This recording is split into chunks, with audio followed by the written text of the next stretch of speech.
তো আপনারা মেইনলি জানেন যে আমরা কিন্তু এমসিকিউ প্র্যাকটিস যেটা এটার উপর রেগুলার ক্লাস নিচ্ছি। এখন একদিন জিকে ক্লাস হচ্ছে আর একদিন আমাদের ইংলিশ ক্লাস হচ্ছে। এর মাধ্যমে গুরুত্বপূর্ণ যে টপিকস গুলো আছে সেগুলোর এমসিকিউ আমরা ভালোভাবে কমপ্লিট করতেছি। তো মেইনলি আজকের যে আলোচনাটা সেটা হলো 1956 থেকে ৭০-এর নির্বাচন।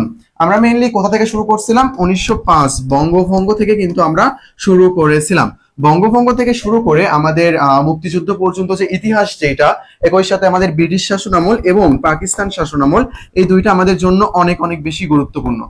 ব্রিটিশ প্লাস পাকিস্তান এই দুইটা শাসনামল আমাদের জন্য অনেক বেশি গুরুত্বপূর্ণ। এই জন্য মেইনলি আমরা 1905 থেকে শুরু করেছি। 1905 থেকে শুরু করে আমরা 54 যুক্তফ্রন্ট নির্বাচন পর্যন্ত যত এমসিকিউ ছিল গুরুত্বপূর্ণ সেগুলো আমরা আলোচনা করেছিলাম।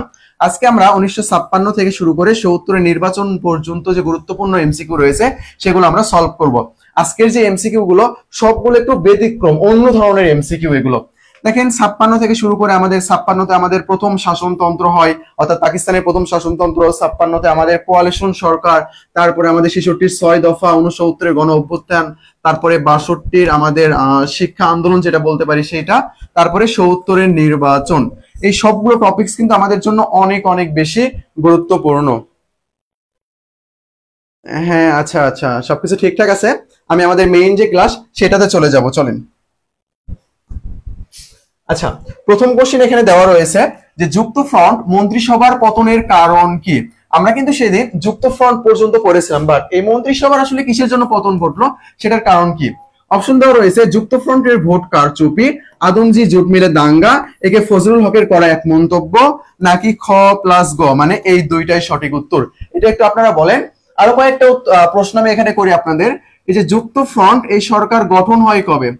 যুক্তফ্রন্ট গঠন হয় কবে এবং নির্বাচন হয় কবে? নির্বাচন কবে হয়? এই দুটোর একটু আমাকে উত্তর দেন। যুক্তফ্রন্ট গঠন হয়েছে কত সালে এবং নির্বাচন হয়েছে যুক্তফ্রন্টের কত সালে? আর এখানে কয়েকটা অপশন দেওয়া রয়েছে যে যুক্তফ্রন্টের ভোট কারচুপি হবে, নাকি আদমজি জোট মিলে দাঙ্গা হবে, নাকি একে ফজলুল হকের করা এক মন্তব্যের কারণে যুক্তফ্রন্ট মন্ত্রিসভার পতন হয়ে যায়। এখানে আমি মোট 3টা কোশ্চেন করছি আপনাদেরকে, আপনারা একটু উত্তর দেন। আপু বাংলা ক্লাস, হ্যাঁ এটাও শুরু হবে, সরি ভাইয়া এটাও শুরু হবে। দেখেন এটার একটু উত্তর করেন, আপনারা সবাই উত্তর করতেছেন, আমি একটু এটা নিয়ে ডিটেইলস আলোচনা করি। আপনারা এটার একটু উত্তর করেন যে যুক্তফ্রন্ট গঠন হয়েছে কবে এবং যুক্তফ্রন্ট নির্বাচন হয় কবে। দেখেন যুক্তফ্রন্ট বলতে অ্যাকচুয়ালি কি বোঝানো হয়? যুক্তফ্রন্ট হইলো এখানে রাজনৈতিক দলের জোট,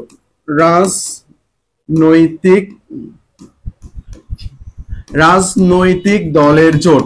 যুক্তফ্রন্ট বলতে আমরা কি বুঝতেছি? রাজনৈতিক দলের জোট। আর এই যুক্তফ্রন্ট যে মন্ত্রিসভা ছিল এটা পতনের অ্যাকচুয়ালি কারণ কি? যুক্তফ্রন্টের সময় ভোট কারচুপি নিয়ে কোনো ইতিহাস আমরা পাই না, তার মানে এটা কিন্তু আমাদের হবে না। এই দুইটার মধ্যে আমাদের ঝামেলা রয়েছে। আদমজি জোট মিলে দাঙ্গাটা আমরা অ্যাকচুয়ালি বুঝতে পারতেছি না। দেখেন এখানে ষড়যন্ত্র করা হয়েছিল, ষড়যন্ত্র করেছিল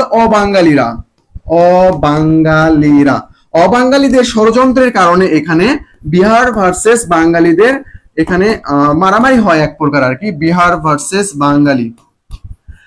ভার্সেস বাঙালি এই দুইটার অনেক বড় ঝামেলা হয়।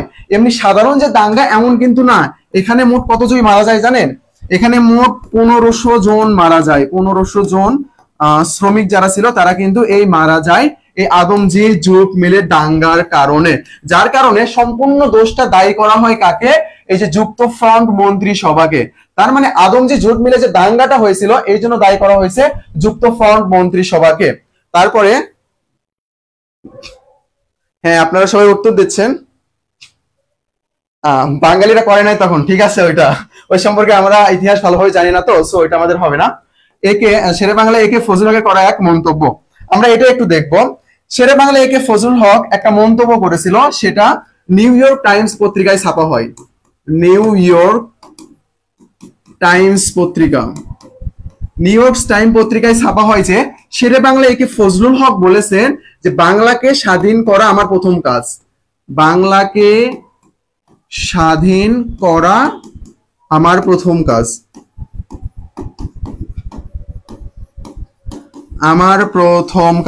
তো দেখেন এখানে আমরা পাচ্ছি যে শেরে বাংলা একে ফজলুল হক। অ্যাকচুয়ালি কে? শেরে বাংলা একে ফজলুল হক হইল এই যুক্তফ্রন্ট মন্ত্রিসভার মুখ্যমন্ত্রী ছিল এই যে আমাদের শেরে বাংলা একে ফজলুল হক। ইনি নাকি বলেছেন যে বাংলাকে স্বাধীন করা আমার প্রথম কাজ। এটা নিউ ইয়র্ক টাইমস যে পত্রিকা রয়েছে সেখানে এটা কি করা হয়, ছাপানো হয়। যার কারণে এই যে দুইটা উপযুক্ত কারণ, আদমজি জুট মিলে দাঙ্গা সম্পূর্ণ দায়ী করা হয় কাকে, যুক্তফ্রন্ট মন্ত্রিসভাকে দায়ী করা হয়। এবং শেরে বাংলা লেখে ফজলুল হক এই কথাটা বলেছেন। এই কথা বলার অ্যাকচুয়ালি মানেটা কি দেখেন, এই কথাটা কিন্তু আমাদের জন্য ভালো হইলেও হইতে পারে, কিন্তু পাকিস্তানের জন্য কি ভালো? একদম না। পাকিস্তান থেকে আমরা কি করতেছি, বাংলাকে আলাদা করতে চাচ্ছি, বাংলাকে আলাদা, পাকিস্তান থেকে আমরা বাংলাকে আলাদা করতে চাচ্ছি, এই ভাষণের দ্বারা প্রমাণিত হয়। এটা কি, এটা কিন্তু একটা দেশদ্রোহী। এখন যদি আমাদের পার্বত্য চট্টগ্রামে যারা রয়েছে তারা যদি বলে যে না আমরা নতুন করে একটা রাষ্ট্র গঠন করব, এটা কিন্তু বাংলাদেশের সাথে কি করা, একটা এক প্রকার কি করা, গাদ্দারি করা। তো এটা কিন্তু তারা মেনে নেবে না। এই উপযুক্ত কারণে সেই সময়ের যে গভর্নর জেনারেল ছিল গোলাম মোহাম্মদ, এই গোলাম মোহাম্মদ কি করে, এই যুক্তফ্রন্ট মন্ত্রিসভা বাতিল করে দেয়। এই যুক্তফ্রন্ট মন্ত্রিসভা কি করেন, বাতিল করে, এবং গভর্নর হিসেবে নিয়োগ দেন, পূর্ব বাংলার গভর্নর হিসেবে নিয়োগ দেন ইস্কেন্দার আলীকে,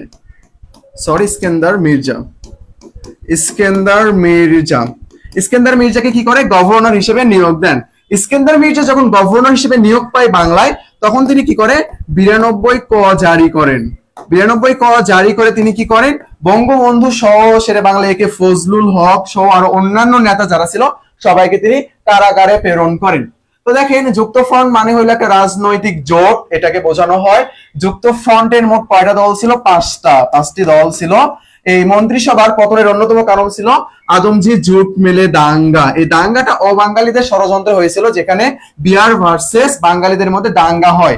সেখানে প্রায় 1500 শ্রমিক, যারা একেবারে নিরীহ শ্রমিক ছিল, এই শ্রমিকগুলো কি হয়, মারা যায়। সেটা বাংলা একে ফজলুল হক, যিনি পূর্ব বাংলার মুখ্যমন্ত্রী, তিনি নাকি একটা মন্তব্য করেছিলেন যে এইরকম বাংলাকে স্বাধীন করাই আমার প্রথম কাজ। এটা আবার নিউ ইয়র্ক টাইম পত্রিকায় ছাপানো হয়। যার কারণে এই সব উপযুক্ত কারণে কি করেন, গোলাম মোহাম্মদ, যিনি সেই সময় গভর্নর জেনারেল ছিল, গভর্নর জেনারেল, পাকিস্তানের হবে গভর্নর জেনারেল, আর বাংলা অর্থাৎ পূর্ব বাংলার হবে কি, গভর্নর। ইনি কি করে, এই মন্ত্রিসভাটাকে বাতিল করে দেন, এবং ইনি কি করেন, এই গভর্নর হিসেবে ইস্কেন্দার মির্জাকে নিয়োগ দেন। ইস্কেন্দার মির্জা নিয়োগ হওয়া মাত্রই 92 ক জারি করে কি করেন, বঙ্গবন্ধু সহ শেরে বাংলা একে ফজলুল হক সহ আর অন্যান্যকে কি করেন, গ্রেপ্তার করেন এই আইনটা জারি করার মাধ্যমে। যদিও এখন আর এরকম প্রশ্ন আসবে না, মাঝে মধ্যে আসার সম্ভাবনা ছিল আর কি, যে বঙ্গবন্ধু শেখ মুজিবুর রহমানকে গ্রেপ্তার করা হয়েছিল কোন আইন জারি করার মাধ্যমে, 92 ক এটা জারি করার মাধ্যমে বঙ্গবন্ধুকে গ্রেপ্তার করা হয়েছিল, মানে দেশদ্রোহিতা ছিল এটার সাথে সম্পর্কিত। তো এটার উত্তর হবে আমাদের কি, খ প্লাস ঘ। আজকে কিন্তু সবগুলো এক প্রকার ব্যতিক্রমী প্রশ্ন। আচ্ছা, সবাই ক্লাস করেন? হ্যাঁ, ক্লাস করেন। ক্লাস না করলে আল্লাহ পাপ দিবে, বুঝতে পারছেন? আর এই ক্লাসগুলো কিন্তু অনেক অনেক বেশি গুরুত্বপূর্ণ। এখানে যা আসছে এমসিকিউ সলভ এমন কিন্তু অ্যাকচুয়ালি না, এখানে কিন্তু ডিটেইলস সব কিছু পড়ানো হচ্ছে। তারপরে নেক্সট কোশ্চেন আমাদের, পাকিস্তান কবে পাকিস্তান ইসলামী প্রজাতন্ত্র হয়? এবং আরেকটা প্রশ্ন, পাকিস্তান দিবস কবে? পাকিস্তান দিবস কবে? এই দুইটা কোশ্চেন আপনাদের জন্য। পাকিস্তান কবে পাকিস্তান ইসলামী প্রজাতন্ত্র হয়? 23 মার্চ 1956, নাকি 7 অক্টোবর 1958, নাকি 27 অক্টোবর 1958, নাকি 28 অক্টোবর 1958? এই কয়েকটা তারিখের মধ্যে কোনটা হবে, এবং পাকিস্তান দিবস কত তারিখ, এটা একটু আমাকে বলেন। আমি আপনাদের কমেন্ট দেখতেছি, সমস্যা নাই। ক্লাস করার সময় রিলস দেখা যাবে না, রিলস যখন আপনার ফাঁকা সময় থাকে তখন দেখতে পারেন, এখন আপনি ক্লাস করেন ভালোভাবে। হ্যাঁ, পাকিস্তান দিবস যেটা, পাকিস্তান দিবস আমাদের কত, 23 মার্চ। আমরা জানি যে লাহোর প্রস্তাব উত্থাপন যে করা হয়েছিল তার পরবর্তী থেকে কিন্তু কি করা হয়, এই পাকিস্তান দিবসটা পালন করা হয়। লাহোর প্রস্তাব, যেটার আরেকটা নাম দেওয়া হয়েছিল কি, পাকিস্তান প্রস্তাব, বাট এখানে কিন্তু পাকিস্তান নামে কোনো শব্দ ছিল না। তো আমাকে কি একজন বলেন, লাহোর প্রস্তাব এটা কত সালে উত্থাপন করা হয়? লাহোর প্রস্তাব কত সালে উত্থাপন করা হয়? কত সালে লাহোর প্রস্তাব কত সালে উত্থাপন করা হয়? আর মেইন প্রশ্ন যেটা ছিল সেটা হইলো, পাকিস্তান কবে পাকিস্তান ইসলামী প্রজাতন্ত্র হয়? দেখি এটার উত্তর কেউ একজন দেই। হ্যাঁ, অনেকে উত্তর দিয়েছেন 23 মার্চ, 23 মার্চ, রিফাত মন্ডল, সামিরা জাহিন। হ্যাঁ, আপনাদের উত্তর সঠিক উত্তর। পাকিস্তান দিবস হইলো 23 মার্চ, আর 23 মার্চ 1956 সাল। এই সালটা আমাদের জন্য অনেক বেশি গুরুত্বপূর্ণ, আমরা একটু দেখবো, চলেন। 23 মার্চ 1956। এই দিনে কি হয়? এই দিনে পাকিস্তানের সংবিধান কার্যকর হয়। সংবিধান কার্যকর হয়। এই পাকিস্তান সংবিধানের ফলে কয়েকটা বিষয় আমরা লক্ষ্য করি, এখানে গুরুত্বপূর্ণ পরিবর্তন ঘটে। একটা হইলো কি পাকিস্তান, পাকিস্তান এটা কি হয়ে যায়? পাকিস্তান হয়ে যায় পাকিস্তান ইসলামী প্রজাতন্ত্র। তারপরে আমাদের যে বাংলা, এই যে পূর্ব বাংলা যেটা ছিল সেটার নাম হয়ে যায় কি? পূর্ব পাকিস্তান। পূর্ব পাকিস্তান এটা হয়ে যায়। এবং আমাদের যে মাতৃভাষা যেটা বাংলা, সেটাকে কি করা হয়? রাষ্ট্রভাষার স্বীকৃতি দেওয়া হয় সাংবিধানিক ভাবে। রাষ্ট্রভাষার স্বীকৃতি দেওয়া হয় কিভাবে? সাংবিধানিক ভাবে। সাংবিধানিক ভাবে। আশা করি বিষয়টা বুঝতে পারছেন। পাকিস্তান কবে পাকিস্তান ইসলামী প্রজাতন্ত্র হয়? আমরা জানি যে পাকিস্তানের সংবিধান কার্যকর হয়েছে কবে? 23 মার্চ 1956 সালে। 23 মার্চ 1956 সালে পাকিস্তানের সংবিধান কার্যকর হয়ে যাওয়ার মাধ্যমে তখন আর পাকিস্তান থাকে না, অফিসিয়ালি নামটা কি হয়ে যায়? পাকিস্তান ইসলামী প্রজাতন্ত্র। এবং আমাদের পূর্ব বাংলার নাম হয়ে যায় কি? পূর্ব পাকিস্তান, এবং একটা প্রদেশ হিসেবে গণ্য হয়। আমি কিন্তু এই যে বাংলার যে ইতিহাস, এগুলো নিয়ে কিন্তু আমরা অনেক আলোচনা করেছি, বেঙ্গল প্রেসিডেন্সি থেকে শুরু করে বাংলাদেশ পর্যন্ত। হ্যাঁ, আপনারা সবাই সঠিক উত্তর দিয়েছেন। হ্যাঁ, সবার উত্তরই সঠিক হয়েছে। আমি সবগুলোর নাম বললাম না, সবার উত্তর সঠিক হয়েছে। তো দেখেন, মেইনলি আমি আপনাদেরকে কি কোশ্চেন করেছিলাম এখানে? লাহোর প্রস্তাব। লাহোর প্রস্তাব উত্থাপন করা হয় কবে? এটা ছিল আমাদের কবে? 1940 23 মার্চ। যেটা করেছিল কি? আমাদের অবিভক্ত বাংলার প্রথম মুখ্যমন্ত্রী শেরে বাংলা একে ফজলুল হক। এই লাহোর প্রস্তাবের মেইন যে কথা ছিল সেটা হলো মুসলিম সংখ্যাগরিষ্ঠতার উপর ভিত্তি করে একাধিক মুসলিম রাষ্ট্র প্রতিষ্ঠা করা। হ্যাঁ, আপনাদের সবার উত্তর সঠিক হয়েছে। আচ্ছা, নেক্সট কোশ্চেন আমরা দেখবো, চলেন। পাকিস্তান কোয়ালিশন সরকার কবে গঠিত হয়? পাকিস্তান কোয়ালিশন সরকার কবে গঠিত হয়? 23 মার্চ 1956, নাকি 12 সেপ্টেম্বর 1956, নাকি 7 অক্টোবর 1958, নাকি 27 অক্টোবর 1958? এই কয়েকটার মধ্যে কোনটা হবে? আমি একটু চলেন আলোচনা করি কোয়ালিশন মানে কি। কোয়ালিশন মানে হইলো রাজনৈতিক দলের, আমি একটু লিখে দিই, আপনারা নোট করে নিতে পারেন। রাজনৈতিক দলের অস্থায়ী ঐক্য। অস্থায়ী ঐক্য, এটা কিসের জন্য রাজনৈতিক দলের অস্থায়ী ঐক্য গঠন করে? এরা একটা সরকার গঠন করার জন্য। সরকার গঠন করার জন্য রাজনৈতিক দলগুলো যারা কি করে? একটা অস্থায়ী ঐক্য গঠন করে নিজের মধ্যে, যার মাধ্যমে কি গঠন করা হয়? কোয়ালিশন সরকার গঠন করা হয়। বা কোয়ালিশন সরকার বলতে কি বোঝানো হয়? যে সরকার গঠনের উদ্দেশ্যে রাজনৈতিক দলগুলো একটা অস্থায়ী ঐক্য গঠন করে, এটাই হলো কি? কোয়ালিশন সরকার। কোয়ালিশন সরকার নির্বাচনের পরে গঠন করা হয়েছে সরকার, এটা কোয়ালিশন সরকার। আর যুক্তফ্রন্ট যেটা, এটা কিন্তু নির্বাচনের আগে গঠন করা হয়েছে, এটার সাথে প্যাচ লাগাবেন না। আমাদের যুক্তফ্রন্ট নির্বাচন যেটা, এটা কিন্তু 1954। আর কোয়ালিশন সরকার, এটা সম্পর্কে একটু কেউ একজন বলি আমরা। কোয়ালিশন সরকার এটা কত হবে? হ্যাঁ, আপনারা তো সবাই সঠিক উত্তর দিয়েছেন। তাওফিক হাসান, সাদিয়া তাবাসসুম, আনিকা তাহসেন, মোহন আক্তার, ভাবনা, আপনারা সবাই দেখি পারতেছেন। আমি ভাবলাম যে কঠিন প্রশ্ন করবো, তা দেখি সহজ হয়ে গেছে। পাকিস্তান কোয়ালিশন সরকার কবে গঠিত হয়? 12 সেপ্টেম্বর 1954। তো আমাকে বলেন, পাকিস্তান কোয়ালিশন সরকারের প্রধানমন্ত্রী কে ছিল? প্রধানমন্ত্রী এটা একটু কি আমাকে বলেন, প্রধানমন্ত্রী কে ছিল? এবং শেখ মুজিব কি এখানে ছিল কিনা? শেখ মুজিব, শেখ মুজিব কি এই মন্ত্রিসভার মন্ত্রী ছিলেন কিনা? দুইটা কোশ্চেন আপনাদের জন্য। আমরা বের করে ফেলছি কোয়ালিশন মানে কি। কোয়ালিশন মানে হলো একটা অস্থায়ী ঐক্য রাজনৈতিক দলের মধ্যে, যারা একটা নির্দিষ্ট উদ্দেশ্য নিয়ে গঠন করবে, সেটা হলো কি? সরকার গঠন। তো পাকিস্তান কোয়ালিশন সরকার যেটা, এটা গঠন করা হয়েছে 12 সেপ্টেম্বর 1956 সালে। আর 23 মার্চ 1956 এটাতে কি হয়েছে? পাকিস্তানের সংবিধান কার্যকর হয়েছে। পাকিস্তানের সংবিধান কার্যকর হয়েছে। আশা করি বিষয়টা বুঝতে পেরেছেন। আর যে দুইটা দেওয়া আছে না অপশন, এই দুইটার মধ্যেও কিন্তু সম্পর্ক রয়েছে, বাট এখন বললে পরের উত্তরগুলো সহজেই পেরে যাবেন। তো আমাকে বলেন, কেউ একজন কোয়ালিশন সরকারের প্রধানমন্ত্রী কে ছিলেন? এবং শেখ মুজিব কি এখানে মন্ত্রিসভার কোন সদস্য পদে ছিল কিনা?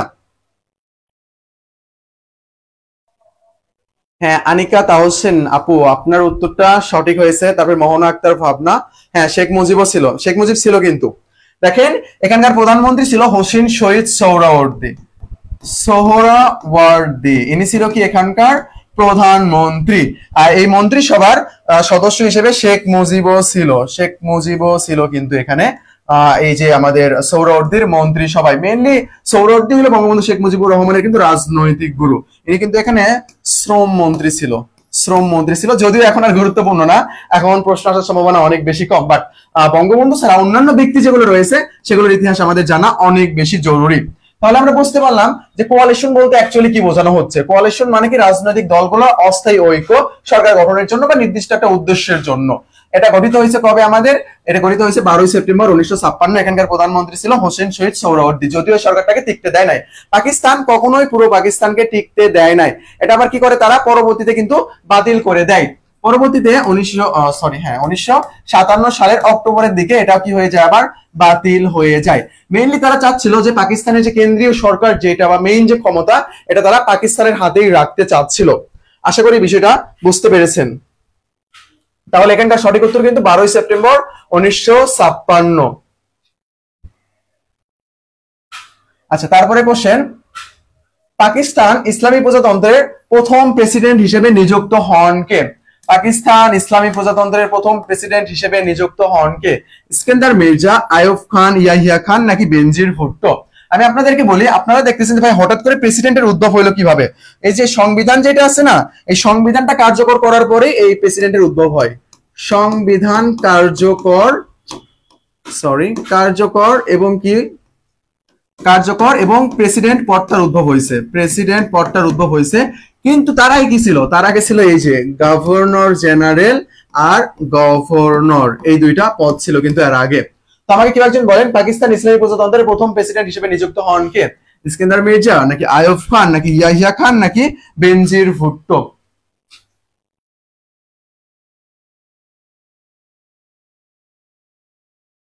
জি, আদিবা সুলতানা, ইমু, তৌফিক হাসান, আনিকা তাহসেন, হ্যাঁ আপনাদের সবার উত্তর সঠিক হয়েছে, thank you so much. Pakistan ইসলামী প্রজাতন্ত্রের প্রথম প্রেসিডেন্ট হইল ইস্কেন্দার মির্জা। এটা কি হবে উত্তর? ইস্কেন্দার মির্জা হবে। তার মানে আমরা দেখলাম এটা কিন্তু সংবিধান কার্যকর করার পরই হয়েছে। সংবিধান কার্যকর করার মাধ্যমে পাকিস্তান কিসে রূপান্তর হয়ে যায়? পাকিস্তান ইসলামী প্রজাতন্ত্রের রূপ নেয়, ইসলামী প্রজাতন্ত্রের রূপ নেন। আর এটার প্রথম প্রেসিডেন্ট হিসেবে নিযুক্ত হন কে? ইস্কেন্দার মির্জা। ইস্কেন্দার মির্জা এখানে নিযুক্ত হন। ইস্কেন্দার মির্জা কি করে? তার প্রধান সামরিক হিসেবে তিনি কাকে নিয়োগ দেন? এই যে আইয়ুব খানকে নিয়োগ দেন। দুঃখজনক ভাবে এই আইয়ুব খান কি করে? আইয়ুব খান কর্তৃক ইস্কেন্দার মির্জা আবার কি হয়? ক্ষমতাচ্যুত হয়। পরবর্তীতে আইয়ুব খান শাসন করেন অনেক দিন পর্যন্ত। দুঃখজনক ব্যাপার এটা। আচ্ছা, সবার উত্তর সঠিক হয়েছে। আমরা নেক্সট দেখি, চলেন।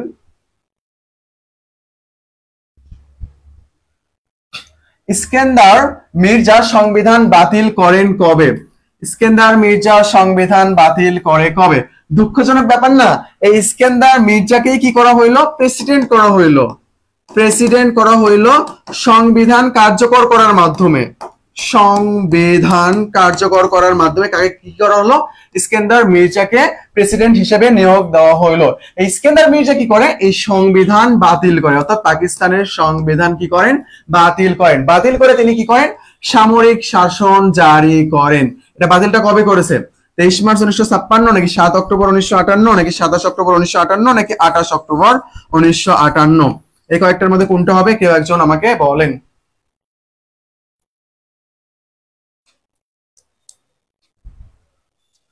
আচ্ছা, আমি কমেন্ট গুলো দেখতেছি।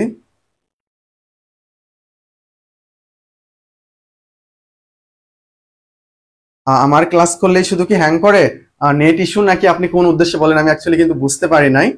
হ্যাঁ, সবাই উত্তর দিচ্ছেন।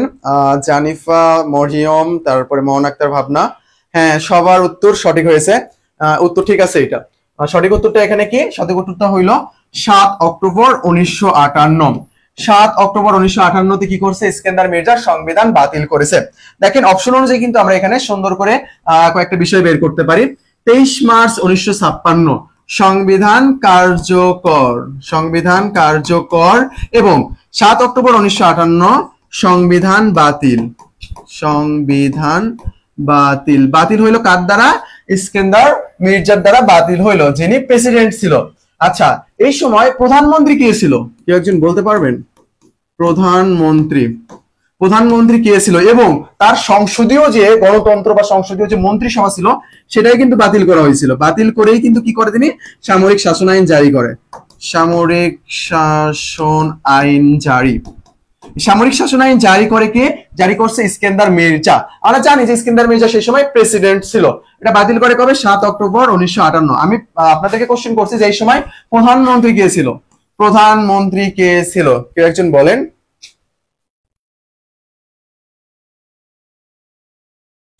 আপনারা এটার একটু আপনি মেবি শেখ মুজিবুর রহমানকে এখনো ভুলতে পারেন নাই। যদি আওয়ামী লীগ সরকার ক্ষমতায় থাকতো হয়তো বা তাহলে আপনাকে নাম্বার দিত যে ভুল উত্তর যদি ও শেখ মুজিবুর রহমান। একটা সময় এরকম রীতি ছিল যে এরকম যে প্রশ্নের মধ্যে যদি শেখ মুজিবুর রহমান থাকে আর কি অপশনের মধ্যে, তাহলে ওটা হওয়ার সম্ভাবনা অনেক বেশি ছিল। এটার একটু উত্তর করেন আপনারা। আচ্ছা থাক, নানা নানি নিয়ে করেন না। আইয়ুব খান ছিল না, উনি সামরিক বাহিনীর প্রধান ছিল।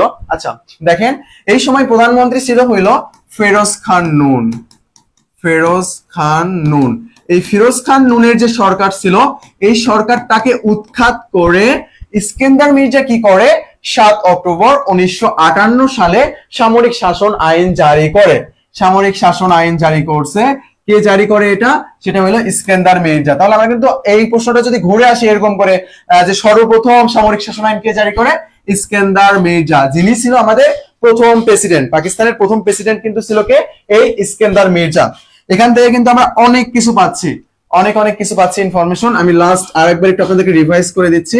সংবিধান কার্যকর, সংবিধান বাতিল, ইস্কেন্দার মির্জা প্রথম প্রেসিডেন্ট। প্রথম প্রেসিডেন্ট কার সরকারকে উৎখাত করছে? ফিরোজ খান নুনের সরকারকে উৎখাত করেছে। আশা করি বিষয়টা বুঝতে পেরেছেন।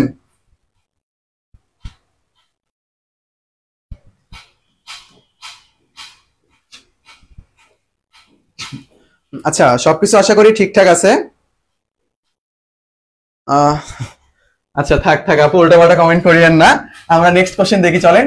কে পশ্চিম পাকিস্তানকে আসসালামু আলাইকুম জানাতে বাধ্য হবেন বলে উক্তি করেন?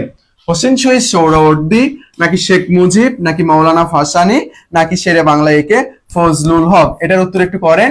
এটা কিন্তু একটা আসসালামু আলাইকুম বলতে কি বোঝানো হচ্ছে? তাদেরকে আমরা এড়িয়ে চলবো, তাদেরকে আর পাত্তা দিব না, নেক্সট টাইম থেকে আসসালামু আলাইকুম জানাতে বাধ্য হবেন এরকম বলে একজন উক্তি করেছিল। এই ব্যক্তিটা অ্যাকচুয়ালি কে? হোসেন শহীদ সোহরাওয়ার্দী, নাকি শেখ মুজিবুর রহমান, নাকি মাওলানা ভাসানী, নাকি শেরে বাংলা একে ফজলুল হক? এটার একটু উত্তর করেন। বইয়ে আতাউর রহমান খান যেটা দেওয়া আছে ওইটা হলো আমাদের পূর্ব বাংলার মুখ্যমন্ত্রী। আমি আপনাকে কোশ্চেন করছিলাম যে পাকিস্তানের প্রধানমন্ত্রী, ওইটা ফিরোজ খান নুন। নুনের যে সরকার ছিল সেটাকে উৎখাত করা হয়েছে। আপনারা কিন্তু একটা বিষয় খেয়াল রাখবেন যে আপনার প্রশ্নে কি বলছে, প্রধানমন্ত্রী বলছে নাকি মুখ্যমন্ত্রী বলছে? মুখ্যমন্ত্রী বলেছে। বাংলায় কিন্তু কোয়ালিশন সরকার গঠন করা হয়েছিল, আমরা মেইনলি পাকিস্তানেরটা নিয়ে আলোচনা করছিলাম। মুখ্যমন্ত্রী বলতে কি? মুখ্যমন্ত্রী বলতে হইল পূর্ব পাকিস্তান, আর প্রধানমন্ত্রী মানে কি? মানে পূর্ব পাকিস্তান। তারপরে ঠিক একই রকম ভাবে গভর্নর জেনারেল হইল কিসের? এই যে পাকিস্তানের গভর্নর জেনারেল। আর যা শুধু গভর্নর বলে সেটা এরকম করে বলা হয় যে পূর্ব বাংলার গভর্নর, পূর্ব বাংলার গভর্নর। তখন কিসের হবে? আমাদের এই বাংলার হবে। আশা করি বিষয়টা বুঝতে পেরেছেন। আচ্ছা আপনাদের উত্তরগুলো আমি একটু দেখি।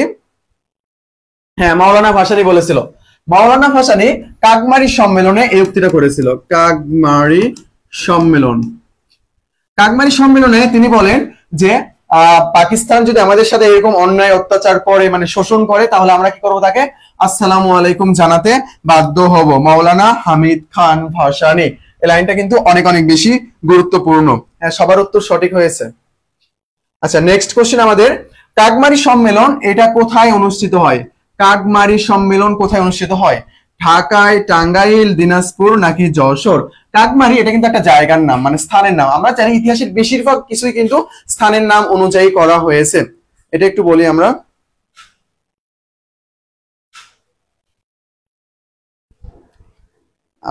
আমার নাম আমি অ্যাকচুয়ালি এখন মনে ভুলে গেছি। আপু যেটা বলছে মিথিলা আপু, সেটা ঠিক আছে, সেটা পারফেক্ট। আচ্ছা এটার একটু উত্তর করেন আপনারা। যেটা কি হবে? কাকমারি সম্মেলন কোথায় অনুষ্ঠিত হয়? ঢাকায়, নাকি টাঙ্গাইল, নাকি দিনাজপুর, নাকি যশোর? কাকমারি সম্মেলন এটা কার সাথে সম্পর্কিত?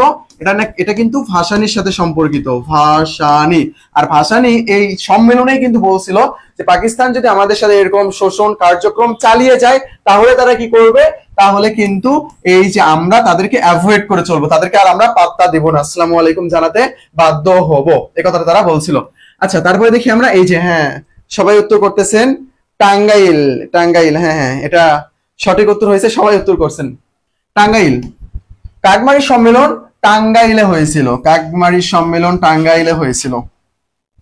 থাক আমরা উল্টাপাল্টা কমেন্ট না করি, যেটা আমি পড়াচ্ছি সেটাই আপনারা করেন, তাহলেই হবে। আজকের ক্লাসের যে এমসিকিউ গুলো এগুলো অন্য লেভেলের এমসিকিউ ভাই, মানে অনেক সুন্দর করে সাজানো হয়েছে, অনেক বেশি গুরুত্বপূর্ণ। দেখেন এই এমসিকিউটা দেখলে আপনি বুঝতে পারবেন। মাওলানা ভাসানী আওয়ামী লীগ থেকে পদত্যাগ করে কবে, এটা একটু আমাকে বলেন। 23 মার্চ 1956 নাকি 12 সেপ্টেম্বর 1956 নাকি 18 মার্চ 1757 নাকি 25 জুলাই 1756? এই কয়েকটা অপশনের মধ্যে কোনটা হবে? প্রত্যেকটা অপশনের সাথে এক একটা ইতিহাস জড়িত। তো কথা হইতে পারে যে মৌলানা হামিদ খান ভাসানী ইনি তো প্রতিষ্ঠাকালীন সভাপতি ছিল, ইনি কিসের জন্য পদত্যাগ করলো? মৌলানা আব্দুল হামিদ খান ভাসানীর পদত্যাগের পিছনে দুইজন ব্যক্তি দায়ী ছিল, একটা হলো সোহরাওয়ার্দী, সোহরাওয়ার্দী, আর একটা হলো শেখ মুজিব, শেখ মুজিব, শেখ মুজিব, এনারা দুইজন দায়ী ছিল, আমি যতটুকু ইতিহাস পড়ে জেনেছি। এটা তো এক প্রকার রাজনৈতিক ইতিহাস, এই জন্য আপনাকে অনেক বই পড়তে হবে, বই পড়ে আপনি এই সম্পর্কে জানবেন। আচ্ছা ক্লাস আটকে আটকে যাচ্ছে, net issue, net issue maybe, আপনারা একটু দেখেন এটা। এই যে সোহরাওয়ার্দী, সোহরাওয়ার্দীকে তিনি অনেক সিদ্ধান্ত জানাতেন মাওলানা আব্দুল হামিদ খান ভাসানী, যে এইটা করো, এইভাবে করো, এই কাজটা করো, কারণ মাওলানা আব্দুল হামিদ খান ভাসানী সিনিয়র পার্সন ছিল, মানে এদের মতোই সিনিয়র আর কি, বাট এনারা সেই কথা মানতো না। এবং শেখ মুজিব যখন আস্তে আস্তে উপরের দিকে যায় তখন উনি সবার সাথে খারাপ ব্যবহার শুরু করে দেয়, মিসবিহেভ করা শুরু করে এই যে শেখ মুজিব, যার কারণে মাওলানা আব্দুল হামিদ খান ভাসানী বলেন যে না আমি তোমাদের আর এখানে থাকবো না ভাই, তোমার কাছে যেগুলো আমি এক্সপেকটেশন করতেছি সেগুলো যদি তুমি পূরণ করতে না পারো, তোমার কাছে যদি আমাকে পূরণ করতে না পারো তাহলে তোমার কাছে আমি কিসের জন্য থাকবো? এই জন্য তিনি কি করলেন, আওয়ামী লীগ থেকে কি করলেন, পদত্যাগ করলেন, আওয়ামী লীগ থেকে পদত্যাগ করেন এবং নিজের নতুন একটা দল গঠন করেন যার নাম ছিল কি ন্যাপ, ন্যাশনাল আওয়ামী পার্টি। দুঃখজনক ভাবে এই ন্যাপটা আবার দুইটা অংশে বিভক্ত হয়ে যায়, একটা হইলো ন্যাপ ভাসানী, ভাসানী, আর একটা হইলো ন্যাপ মুজাফফর, ন্যাপ মুজাফফর, একটা ন্যাপ ভাসানী আর একটা হইলো ন্যাপ মুজাফফর।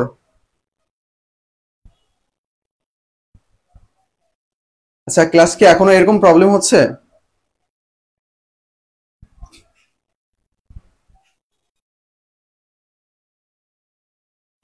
আচ্ছা আমরা একটু অপেক্ষা করি, মেবি ঠিক হয়ে যাবে, নেট ইস্যু হওয়ার কথা না। আমি জানি না সঠিক যে আমার ক্লাসে কেন বারবার আটকে যায় আর কি, বাট সেম প্রসেসিং ভাবে ক্লাস নেওয়া হয়। আচ্ছা আমরা একটু দেখি যে কি হয়। আচ্ছা এটা সঠিক উত্তর হবে কি আমাদের? সঠিক উত্তর হইল গ, 18 মার্চ 1957। তাহলে মৌলানা হামিদ খান ভাসানী কি করছে, আওয়ামী লীগ থেকে পদত্যাগ করেন কবে? 18 মার্চ 1957। এর আগে যে দুইটা তারিখ 26 মার্চ 1956, এটা কি হয়েছে, পাকিস্তানের সংবিধান কার্যকর হয়েছে।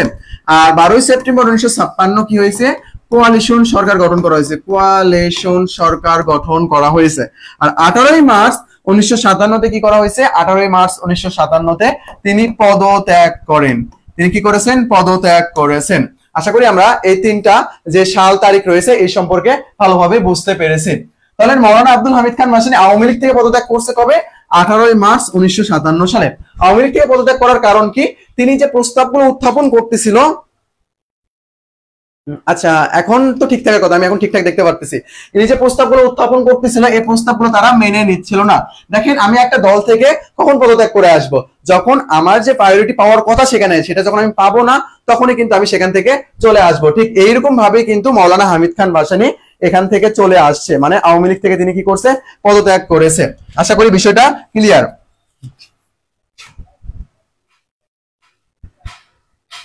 আচ্ছা ন্যাব গঠিত হয় কোথায়, ন্যাব গঠিত হয় কোথায়? বর্ধমান হাউসে, ইকবাল হলে, কে এম দাস লেনের রোজ গার্ডেনে, নাকি ঢাকার রূপপুর সিনেমা হলে? আমরা দেখি কোশ্চেনটা।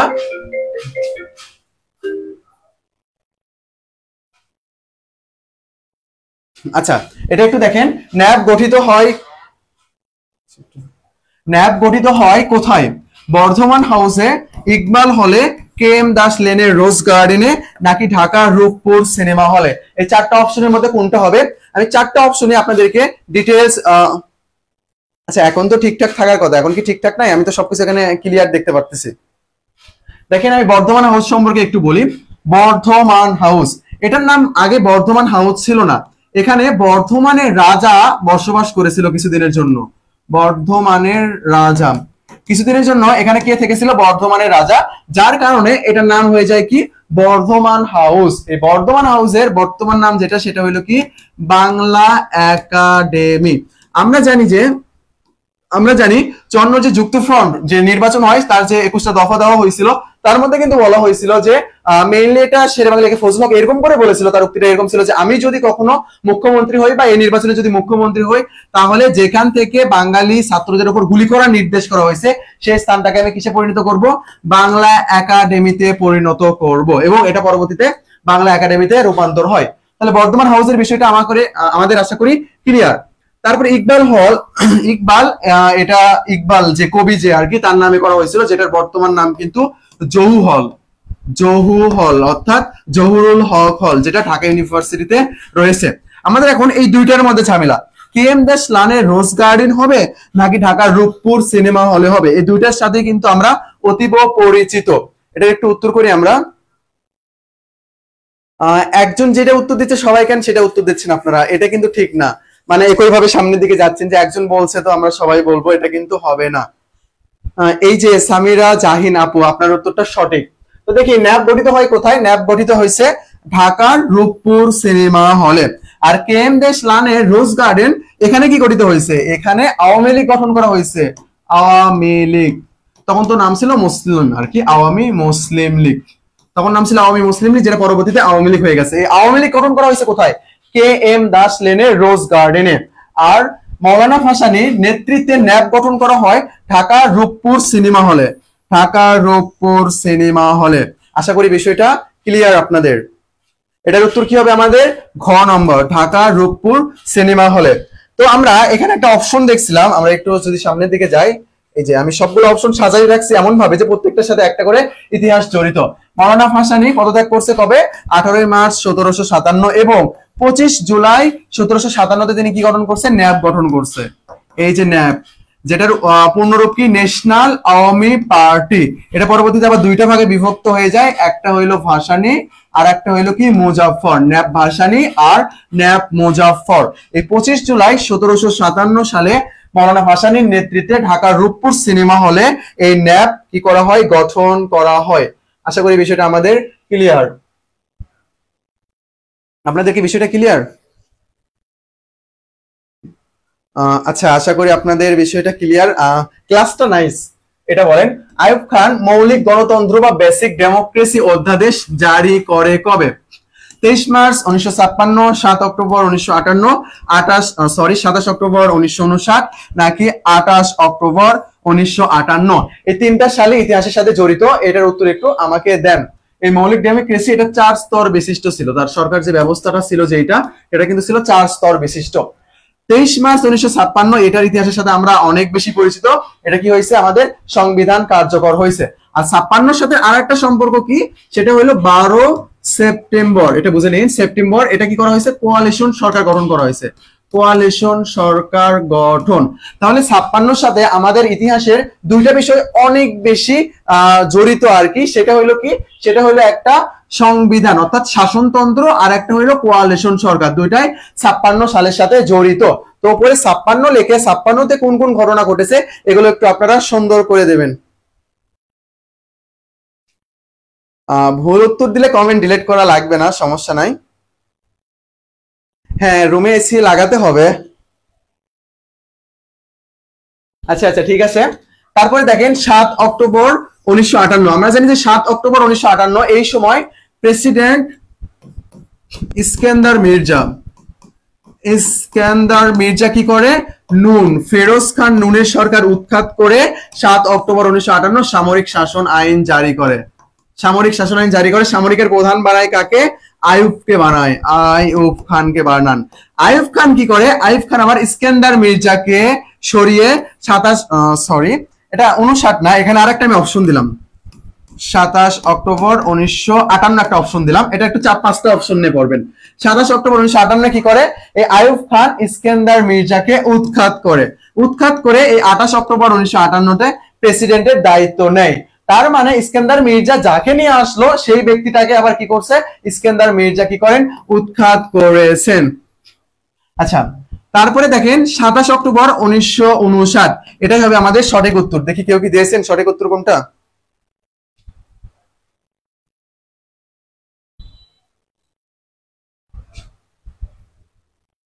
আচ্ছা আচ্ছা, 27 অক্টোবর 1959, হ্যাঁ হ্যাঁ, সবাই উত্তর সঠিক দিয়েছেন। এটা হবে কোনটা? 27 অক্টোবর 1959। আইয়ুব খান মৌলিক গণতন্ত্র বা বেসিক ডেমোক্রেসি অধ্যাদেশ জারি করেন কবে? 27 অক্টোবর 1959। এটা কিন্তু 1958 না, 58 দিয়ে আরেকটা কাহিনী, সেটা হলো 27 অক্টোবর 1958। এটা কিন্তু ফিনো, আর এটা হলো 27 অক্টোবর 1959। আশা করি আপনারা বিষয়টা বুঝতে পেরেছেন। আমরা নেক্সটে যাই, চলেন। নেক্সট কোশ্চেন আমাদের, মৌলানা ভাসানীর নেতৃত্বে ঢাকা রূপমূল সিনেমা হলে ন্যাশনাল আওয়ামী পার্টি অর্থাৎ ন্যাপ, এই ন্যাপটা গঠন করা হয় কত সালে? 23 মার্চ 1956, নাকি 12 সেপ্টেম্বর 1956, নাকি 18 মার্চ 1957, নাকি 25 জুলাই 1757? এই 4টা অপশনের মধ্যে কোনটা হবে? ন্যাপের সাথে জড়িত ব্যক্তি হইল কে? মৌলানা ভাসানী। যেহেতু বঙ্গবন্ধু রিলেটেড যে হিস্ট্রি যেটা, এটা একটু কম গুরুত্বপূর্ণ বর্তমান সময় অনুযায়ী। এটা সঠিক উত্তর কোনটা হবে? এটা একটু আমাকে বলেন। মৌলানা ভাসানীর নেতৃত্বে ঢাকা রূপপুর সিনেমা হলে ন্যাশনাল আওয়ামী পার্টি গঠিত হয় কত সালে? অর্থাৎ ন্যাপ গঠিত হয় কত সালে? 23 মার্চ 1956, 12 সেপ্টেম্বর 1956, নাকি 18 মার্চ 1957, নাকি 25 জুলাই 1757? দেখেন এই তারিখগুলো কিন্তু সবগুলো ইতিহাসের সাথে সম্পর্কিত। আমি বারবার আপনাদেরকে তারিখগুলো দেখাচ্ছি যাতে আপনাদের এই তারিখগুলো মনে থাকে। 23 মার্চ 1956 পাকিস্তানের সংবিধান কার্যকর। 12 সেপ্টেম্বর 1956 কোয়ালিশন সরকার গঠন। এই কোয়ালিশন সরকারের প্রধানমন্ত্রী কে ছিল? হোসেন শহীদ সোহরাওয়ার্দী ছিল, যেটা 1957 সালে অক্টোবরের দিকে আবার বাতিল করা হয়। আর 18 মার্চ 1957 আর 25 জুলাই 1957 এই দুইটা সম্পর্কিত হইল মৌলানা ভাসানীর সাথে। 18 মার্চ 1957-তে মৌলানা ভাসানী কি করে? আওয়ামী লীগ থেকে পদত্যাগ করে। কারণ মৌলানা ভাসানী তার যে অধিকার যেটা চাচ্ছিল, যেটা প্রাপ্য যে চাচ্ছিল, সেটা বাস্তবায়ন হচ্ছিল না, এই জন্য তিনি এখান থেকে কি করেন? পদত্যাগ করেন। আর 25 জুলাই 1957 সালে তিনি কি করেন? এই যে মৌলানা ভাসানী আর নেতৃত্বে ঢাকা রূপপুর সিনেমা হলে ন্যাশনাল আওয়ামী পার্টি গঠন করা হয়। এটা কত তারিখ আমাদের? 25 জুলাই 1957 সাল। দেখি আপনাদের উত্তর কি ঠিক হয়েছে? হ্যাঁ ঠিক আছে, তৌফিক হাসান, আনিকা তাহসিন, সবার উত্তর ঠিক আছে।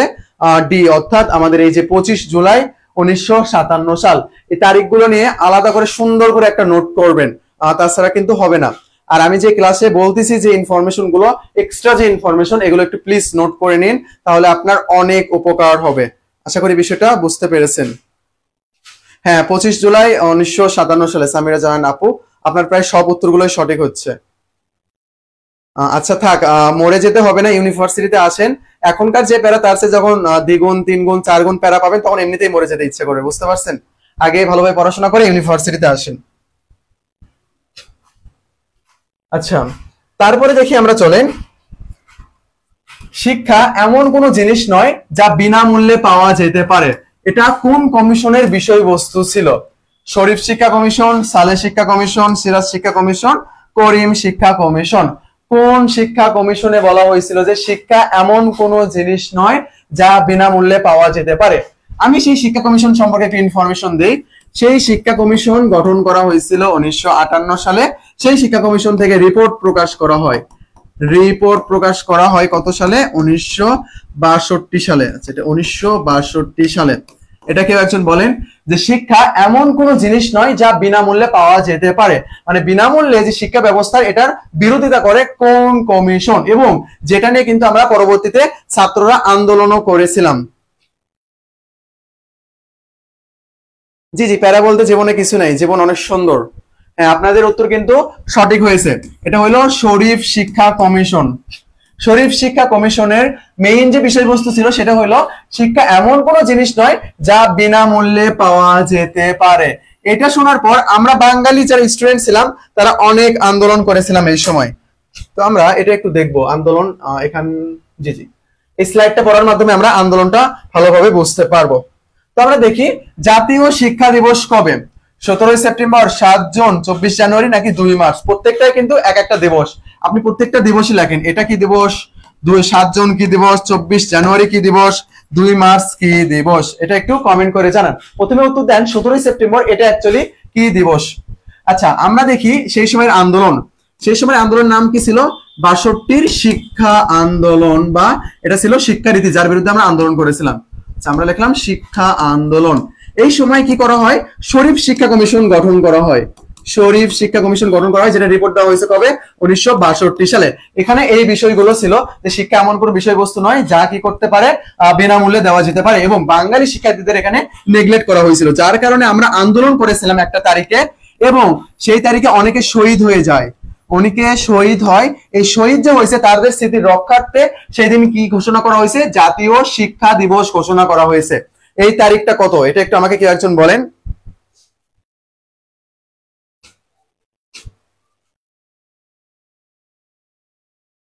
মিম সরকার, তারপরে মিমি, সরি মিমু নাকি এরকম সামথিং, মন আক্তার ভাবনা, তারপর হ্যাঁ আপনাদের মিথিলা ইসলাম, সবার উত্তর সঠিক হয়েছে। তাহলে এটা কি জাতীয় শিক্ষা দিবস, এটা কবে আমাদের জাতীয় শিক্ষা দিবস হলো 17 সেপ্টেম্বর। এই 17 সেপ্টেম্বরে আমরা কি করেছিলাম, আন্দোলন করেছিলাম। এই আন্দোলনে অনেকেই শহীদ হয়েছে, যার কারণে দিনটাকে স্মরণীয় করে রাখার জন্য জাতীয় শিক্ষা দিবস এটা ঘোষণা করা হয় কবে, 17 সেপ্টেম্বরকে। এখন কেউ একজন বলেন 7 জুন কি দিবস, 24 জানুয়ারি কি দিবস, তারপর 2 মার্চ, এই তিনটা কি দিবস, এটা একটু আমাকে কেউ একজন বলেন। হ্যাঁ এটার উত্তর সবার ঠিক হয়েছে, সবার ঠিক হয়েছে। হ্যাঁ আপনার বন্ধু বান্ধবকে একটু মেনশন দিয়ে জানাই দেন যে ক্লাসটা হচ্ছে, তোরা মিস করে ফেলতেছিস।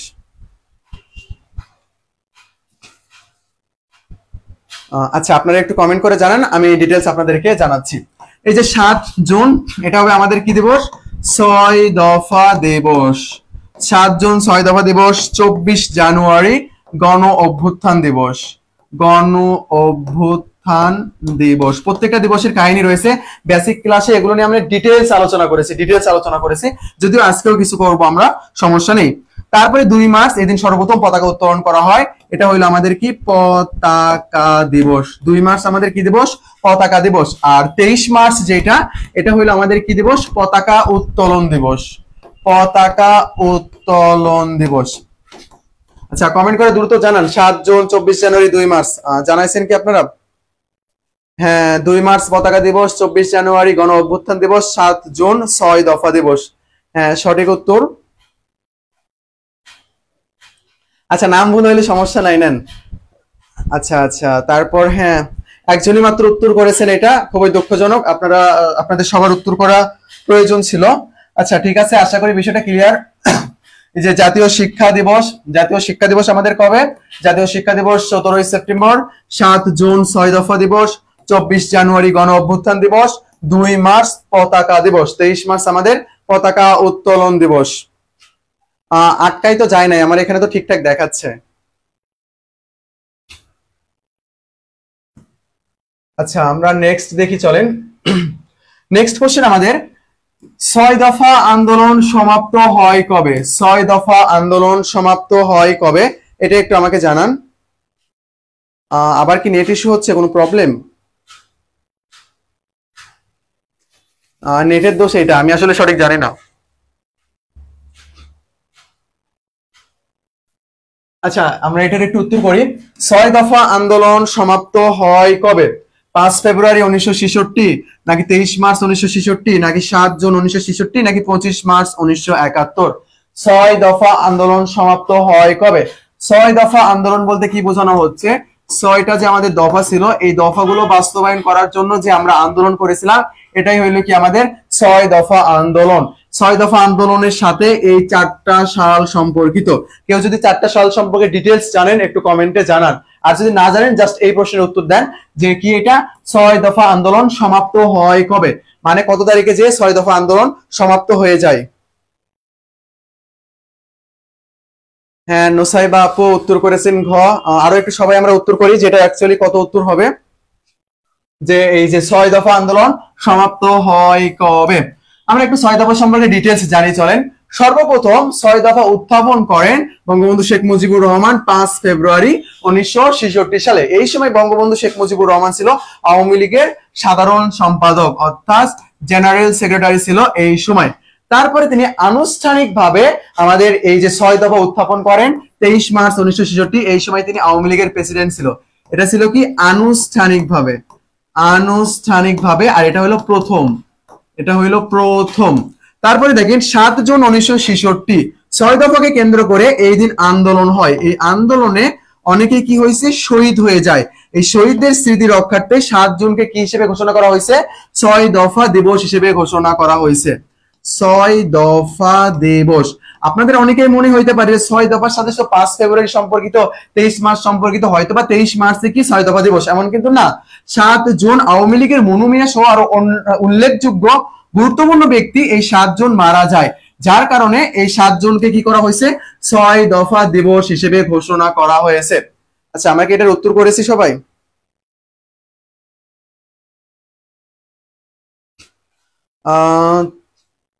আনিকা তাওসেন, তারপরে নোসাইবা ঘ, ঠিক আছে। এটা সাল দেখেন নাই, 25 মার্চ। হ্যাঁ আপনাদের উত্তর সঠিক। দেখেন 6 দফা আন্দোলনের আমাদের প্রথম যে দফা সেটা কি, আমাদের সাহিত্য শাসন, সাহিত্য শাসন, সাহিত্য শাসন। আর আরেকটা তারিখ আমরা দেখব 26 মার্চ। 26 মার্চ প্রথম প্রহরে কি করা হয়েছে, স্বাধীনতার ঘোষণা করা হয়েছে, মানে বঙ্গবন্ধু শেখ মুজিবুর রহমান স্বাধীনতার ঘোষণা করেছে। এখন কি আমরা আর সাহিত্য শাসনের জন্য আন্দোলন করব না, আমরা এখন একেবারে স্বাধীনতার জন্য আন্দোলন করব। আর 6 দফা ছিল মেইনলি আমাদের সাহিত্য শাসনের জন্য আন্দোলন করা। প্রথম যে দফা ছিল সেটাই আমাদের কি ছিল, সাহিত্য শাসন। তার মানে এখন আর সাহিত্য শাসন না, এখন আমরা স্বাধীনতার জন্য আন্দোলন করব। তাহলে 26 মার্চ থেকে কি শুরু হয়ে যায়, স্বাধীনতা আন্দোলন শুরু হয়ে যায়, যে এবার আমাদের যেভাবেই হোক স্বাধীনতা অর্জন করতেই হবে। সেই জন্য 25 মার্চ 1971কেই বলা হচ্ছে কি 6 দফা আন্দোলনের সমাপ্ত, মানে এই দিনে কি হয়ে যায়, এই আন্দোলন সমাপ্ত হয়ে যায়। বিষয়টা কিন্তু অনেক বেশি গুরুত্বপূর্ণ। এই যে 4টা অপশন রয়েছে, 4টা অপশনে আমাদের জন্য গুরুত্বপূর্ণ। 5 ফেব্রুয়ারি 1966 এই সময় তিনি কি ঘোষণা করেন, মানে এই সময়টা তিনি প্রথম ঘোষণা করছে 6 দফা। তারপরে 23 মার্চ এটা আনুষ্ঠানিকভাবে, আর এই 7 জুন এটা হইলো 6 দফা দিবস, 6 দফা দিবস। আর এটা হইলো আন্দোলন সমাপ্ত। আশা করি বিষয়টা বুঝতে পেরেছেন। আপনাদের কাছে একটা কোশ্চেন, বঙ্গবন্ধু শেখ মুজিবুর রহমান যখন আনুষ্ঠানিকভাবে 6 দফা উত্থাপন করেন, সেই সময় বঙ্গবন্ধু শেখ মুজিবুর রহমানের পদ কি ছিল, জেনারেল সেক্রেটারি ছিল নাকি প্রেসিডেন্ট ছিল, অর্থাৎ সাধারণ সম্পাদক ছিল নাকি সভাপতি ছিল আওয়ামী লীগের, এটা একটু বলেন। আরেকটা বলেন 6 দফা এটা আসলে কোন ভাষায় উত্থাপন করা হয়েছে, বাংলা নাকি উর্দু নাকি ইংরেজিতে, এটা একটু বলি আমরা। এখানে দুইটা কোশ্চেন। 6 দফা আন্দোলন এটার যখন 23 মার্চ 1966 আনুষ্ঠানিকভাবে যখন কি করা হয়েছে, 6 দফা ঘোষণা করা হয়, এই সময় বঙ্গবন্ধুর পদ কোনটা ছিল, এটা একটু আমরা বলি। হ্যাঁ শারমিন সুলতানা আপু, 25 মার্চ 6 দফা আন্দোলন সমাপ্ত, না দিবস না। আচ্ছা আপনি হয়তো ওইরকম করে, হ্যাঁ বুঝতে পারছি ব্যাপারটা, যে 25 মার্চ আগে লেগে তারপর উত্তর করছেন। আচ্ছা সমস্যা নাই। হ্যাঁ নোসাইবা আপু আপনার উত্তর একেবারে সঠিক। 5 ফেব্রুয়ারি প্রথম 6 দফা উত্থাপন, 23 আনুষ্ঠানিকভাবে উত্থাপন, 7 জুন 6 দফা দিবস, আর 25 মার্চ 1971 কালো রাত, মানে পরবর্তীতে স্বাধীনতার ঘোষণা করা হয়েছে, আর এই দিনে সমাপ্ত করা হয়। আশা করি বিষয়টা বুঝতে পারছেন। হ্যাঁ আপু আপনার উত্তর সঠিক একেবারে, সিনথিয়া আপু। এটা কিন্তু ইংরেজি ভাষায় করা হয়েছে, এটা একটু ভালোভাবে খেয়াল রাখবেন। 6 দফা উত্থাপন করা হয়েছিল কিন্তু ইংরেজিতে। এটা আমাদের জন্য অনেক অনেক বেশি গুরুত্বপূর্ণ। আমরা হয়তো ভাববো যে উর্দু নয় বাংলায়, এমন কিন্তু না। 6 দফার সাথে সম্পর্কিত ভাষা হইলো কি ইংরেজি। আমাদের স্বাধীনতার ঘোষণা যেটা, এটাও কিন্তু ইংরেজিতে ছিল। পরবর্তীতে 27 মার্চ সেটা আবার বাংলাতে করে সব বাঙালি যারা আছে তাদের শোনার ব্যবস্থা করেছিল। আশা করি বিষয়টা বুঝতে পারছেন। হ্যাঁ ইংরেজি, জি জি সবাই উত্তর করেছেন। হ্যাঁ না নুসাইবা আপু আপনার উত্তরটা ভুল। 23 মার্চ এই সময় তিনি সভাপতি ছিল, আর জেনারেল সেক্রেটারি ছিল যখন তিনি প্রথম উত্থাপন করেন। এটা কিন্তু আমরা সহজে মনে রাখতে পারি যে প্রথম উত্থাপন করছে, তার পদটা একটু নিচে। পদটা কি, পদটা হইলো জেনারেল সেক্রেটারি বা সাধারণ সম্পাদক। আর যখন আনুষ্ঠানিকভাবে উত্থাপন করছে তখন তিনি সভাপতি। আনুষ্ঠানিকতার সাথে সভাপতির সম্পর্কটা যুক্ত না। এটা কি হবে, আমি কোশ্চেনটা এটা করেছিলাম, কোশ্চেন যদি এটা করে থাকি তাহলে কিন্তু জেনারেল সেক্রেটারি, যদি 23 মার্চ এটা করে থাকি তাহলে কিন্তু প্রেসিডেন্ট। হ্যাঁ সভাপতি। ঠিক আছে উত্তর। আমি নেক্সট দেখি চলেন। এই কোশ্চেনটা একটু অন্যরকম টাইপ, আমরা এই কোশ্চেনটা একটু দেখবো চলেন। 6 দফা কর্মসূচি মূলত কি ধরনের কর্মসূচি? সামাজিক ও রাজনৈতিক মুক্তি, সাহিত্য ও সাংস্কৃতিক, ধর্মীয়, আঞ্চলিক, অর্থনৈতিক ও রাজনৈতিক। এটা একটু রাজনৈতিক মুক্তি। এই চারটার মধ্যে কোনটা হবে? আর একটা কোশ্চেন এখানে, তমুদ্দিন মজলিস এটা অ্যাকচুয়ালি কোন ধরনের সংস্থা ছিল? তমুদ্দিন মজলিস এটা একটু বলবো আমরা, এটা কি ধরনের সংস্থা ছিল? আর 6 দফা কর্মসূচি মূলত কি ধরনের কর্মসূচি ছিল? সামাজিক ও রাজনৈতিক মুক্তি, নাকি সাহিত্য ও সাংস্কৃতিক, ধর্মীয় ও আঞ্চলিক, নাকি অর্থনৈতিক ও রাজনৈতিক মুক্তি? এই চারটা অপশনের মধ্যে কোনটা হবে? মিথিলা ইসলাম আপু আপনার নাম নিয়েছি, আপনি উত্তর করিয়েন।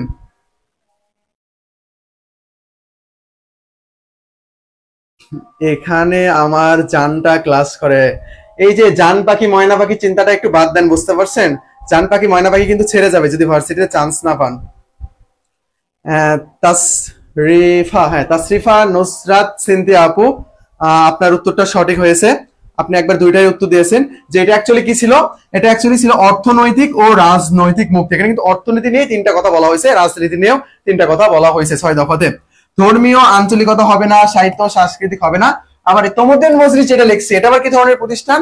এটা কিন্তু আবার সাংস্কৃতিক প্রতিষ্ঠান, সাংস্কৃতিক প্রতিষ্ঠান কিন্তু এটা। সাদিয়া আপু, আপু আপনিও ভালোভাবে ক্লাস করেন, শুধু জানকে ভালোভাবে ক্লাস করতে বললে হবে? জি জি সাংস্কৃতিক, হ্যাঁ আপনাদের উত্তর সঠিক হয়েছে। এই যে সাংস্কৃতিক, তমুদ্দিন মজলিস যেটা, এটা কিন্তু কি, এটা হলো আমাদের সাংস্কৃতিক প্রতিষ্ঠান, সাংস্কৃতিক প্রতিষ্ঠান। আপনার কি করতে হবে জানেন? আপনি যখন একটা বিষয় পড়বেন এটার সাথে সম্পর্কিত আরো যে অন্যান্য বিষয়গুলো রয়েছে এগুলো যখন আপনি কালেক্ট করতে পারবেন, একটার সাথে একটা যখন কানেকশন জোড়াতে পারবেন তখনই কিন্তু আপনি ভালোভাবে মনে রাখতে পারবেন। দেখুন যেমন আমরা এখানে কর্মসূচি দেখলাম কিরকম, এটা অর্থনৈতিক ও রাজনৈতিক মুক্তি। এটার সাথে আরেকটা সম্পর্কিত তমুদ্দিন মজলিস, এটা কি ধরনের প্রতিষ্ঠান ছিল? সাংস্কৃতিক প্রতিষ্ঠান ছিল। আশা করি বিষয়টা বুঝতে পেরেছেন। আচ্ছা আমরা নেক্সট দেখি চলেন। বঙ্গবন্ধু শেখ মুজিবুর রহমান প্রথম 6 দফা পেশ করেন কবে? 5 ফেব্রুয়ারি 1966, 23 মার্চ 1966, 7 জুন 1966, নাকি 25 মার্চ 1971? এটা সঠিক উত্তর কোনটা হবে? বঙ্গবন্ধু শেখ মুজিবুর রহমান প্রথম 6 দফা পেশ করেন কবে? চারটা অপশনের মধ্যে কোনটা হবে এটা একটু আমাকে জানান। জান ছাড়াই ক্লাসে মনোযোগ দিতে হবে, বুঝতে পারছেন? জান থাকলে মনোযোগ থাকবে না। এটার একটু উত্তর করি আমরা। প্রথম 6 দফা কর্মসূচি কবে পেশ করা হয়েছে? 5 ফেব্রুয়ারি 1966, 23 মার্চ 1966, নাকি 7 জুন 1966, নাকি 23 মার্চ 1971? হ্যাঁ এটা কিন্তু আমরা এর আগের যে প্রশ্নটা ছিল সেখানে কিন্তু সলভ করে ফেলছিলাম। এর আগের কোশ্চেন আমরা সলভ করে ফেলছিলাম যে 5 ফেব্রুয়ারি 1966 সালে তিনি প্রথম পেশ করেন, প্রথম পেশ করেন।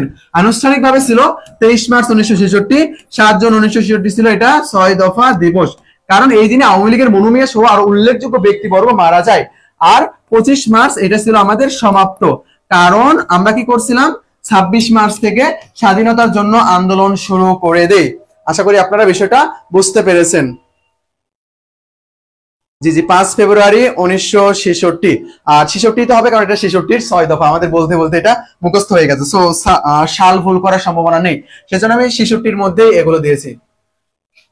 আচ্ছা আপনাদের আরো একটু উপকার করি, এই যে ইংলিশ 10টা বেসিক ক্লাস যারা এখানে নতুন দেখতেছেন, যারা আমাদের মানে আমাদের ব্যাচের স্টুডেন্ট তাদের দরকার নাই, বাট বাকি যারা আছেন তারা এই ক্লাসটা নেওয়ার জন্য চ্যানেলটাকে সাবস্ক্রাইব, মানে ইউটিউবে দেওয়া হবে ভিডিওটা, চ্যানেলটা কি করবেন সাবস্ক্রাইব করবেন, করে একটু নক দেবেন এই নাম্বারে, তাহলে আপনাকে এই যে 10টা বেসিক ক্লাস এগুলো দিয়ে দেওয়া হবে। এই বেসিক ক্লাসগুলো করার মাধ্যমে আপনার ইংরেজি যে ভিত সেটা গড়ে উঠবে একেবারে। এখান থেকে আপনি 5 থেকে 6টা প্রশ্ন কমন পেয়ে যাবেন বিভিন্ন ইউনিভার্সিটি, কারণ এগুলোই তো গ্রামার, এগুলো থেকেই কোশ্চেন করা হয়। তারপরে দেখেন চলেন আমাদের কিন্তু তিনটা ব্যাচ আবার নতুন করে শুরু হয়ে যাবে। Dhaka university foundation 1, second timer foundation 2 আর বিউপি এফএডবলএস এফট্রিপলএস ফাউন্ডেশন 1, এই তিনটা ব্যাচ শুরু হয়ে যাবে। আমাদের যে মেইন আলাদা যে ব্যাপারটা সেটা হলো আমরা গুগল মিট প্রিমিয়াম অ্যাপের মাধ্যমে ক্লাস নেই, যেখানে তুমি আনমিউট করে কোশ্চেন করতে পারবা। এরকম সরি, এখন যেরকম কমেন্ট করতে হচ্ছে তখন জাস্ট আনমিউট করে ডিরেক্ট কোশ্চেন করবা, তাহলেই হয়ে যাবে। ডিটেলস জানার জন্য এই যে হোয়াটসঅ্যাপ নাম্বার যেটা রয়েছে সেখানে নক দিলেই হয়ে যাবে।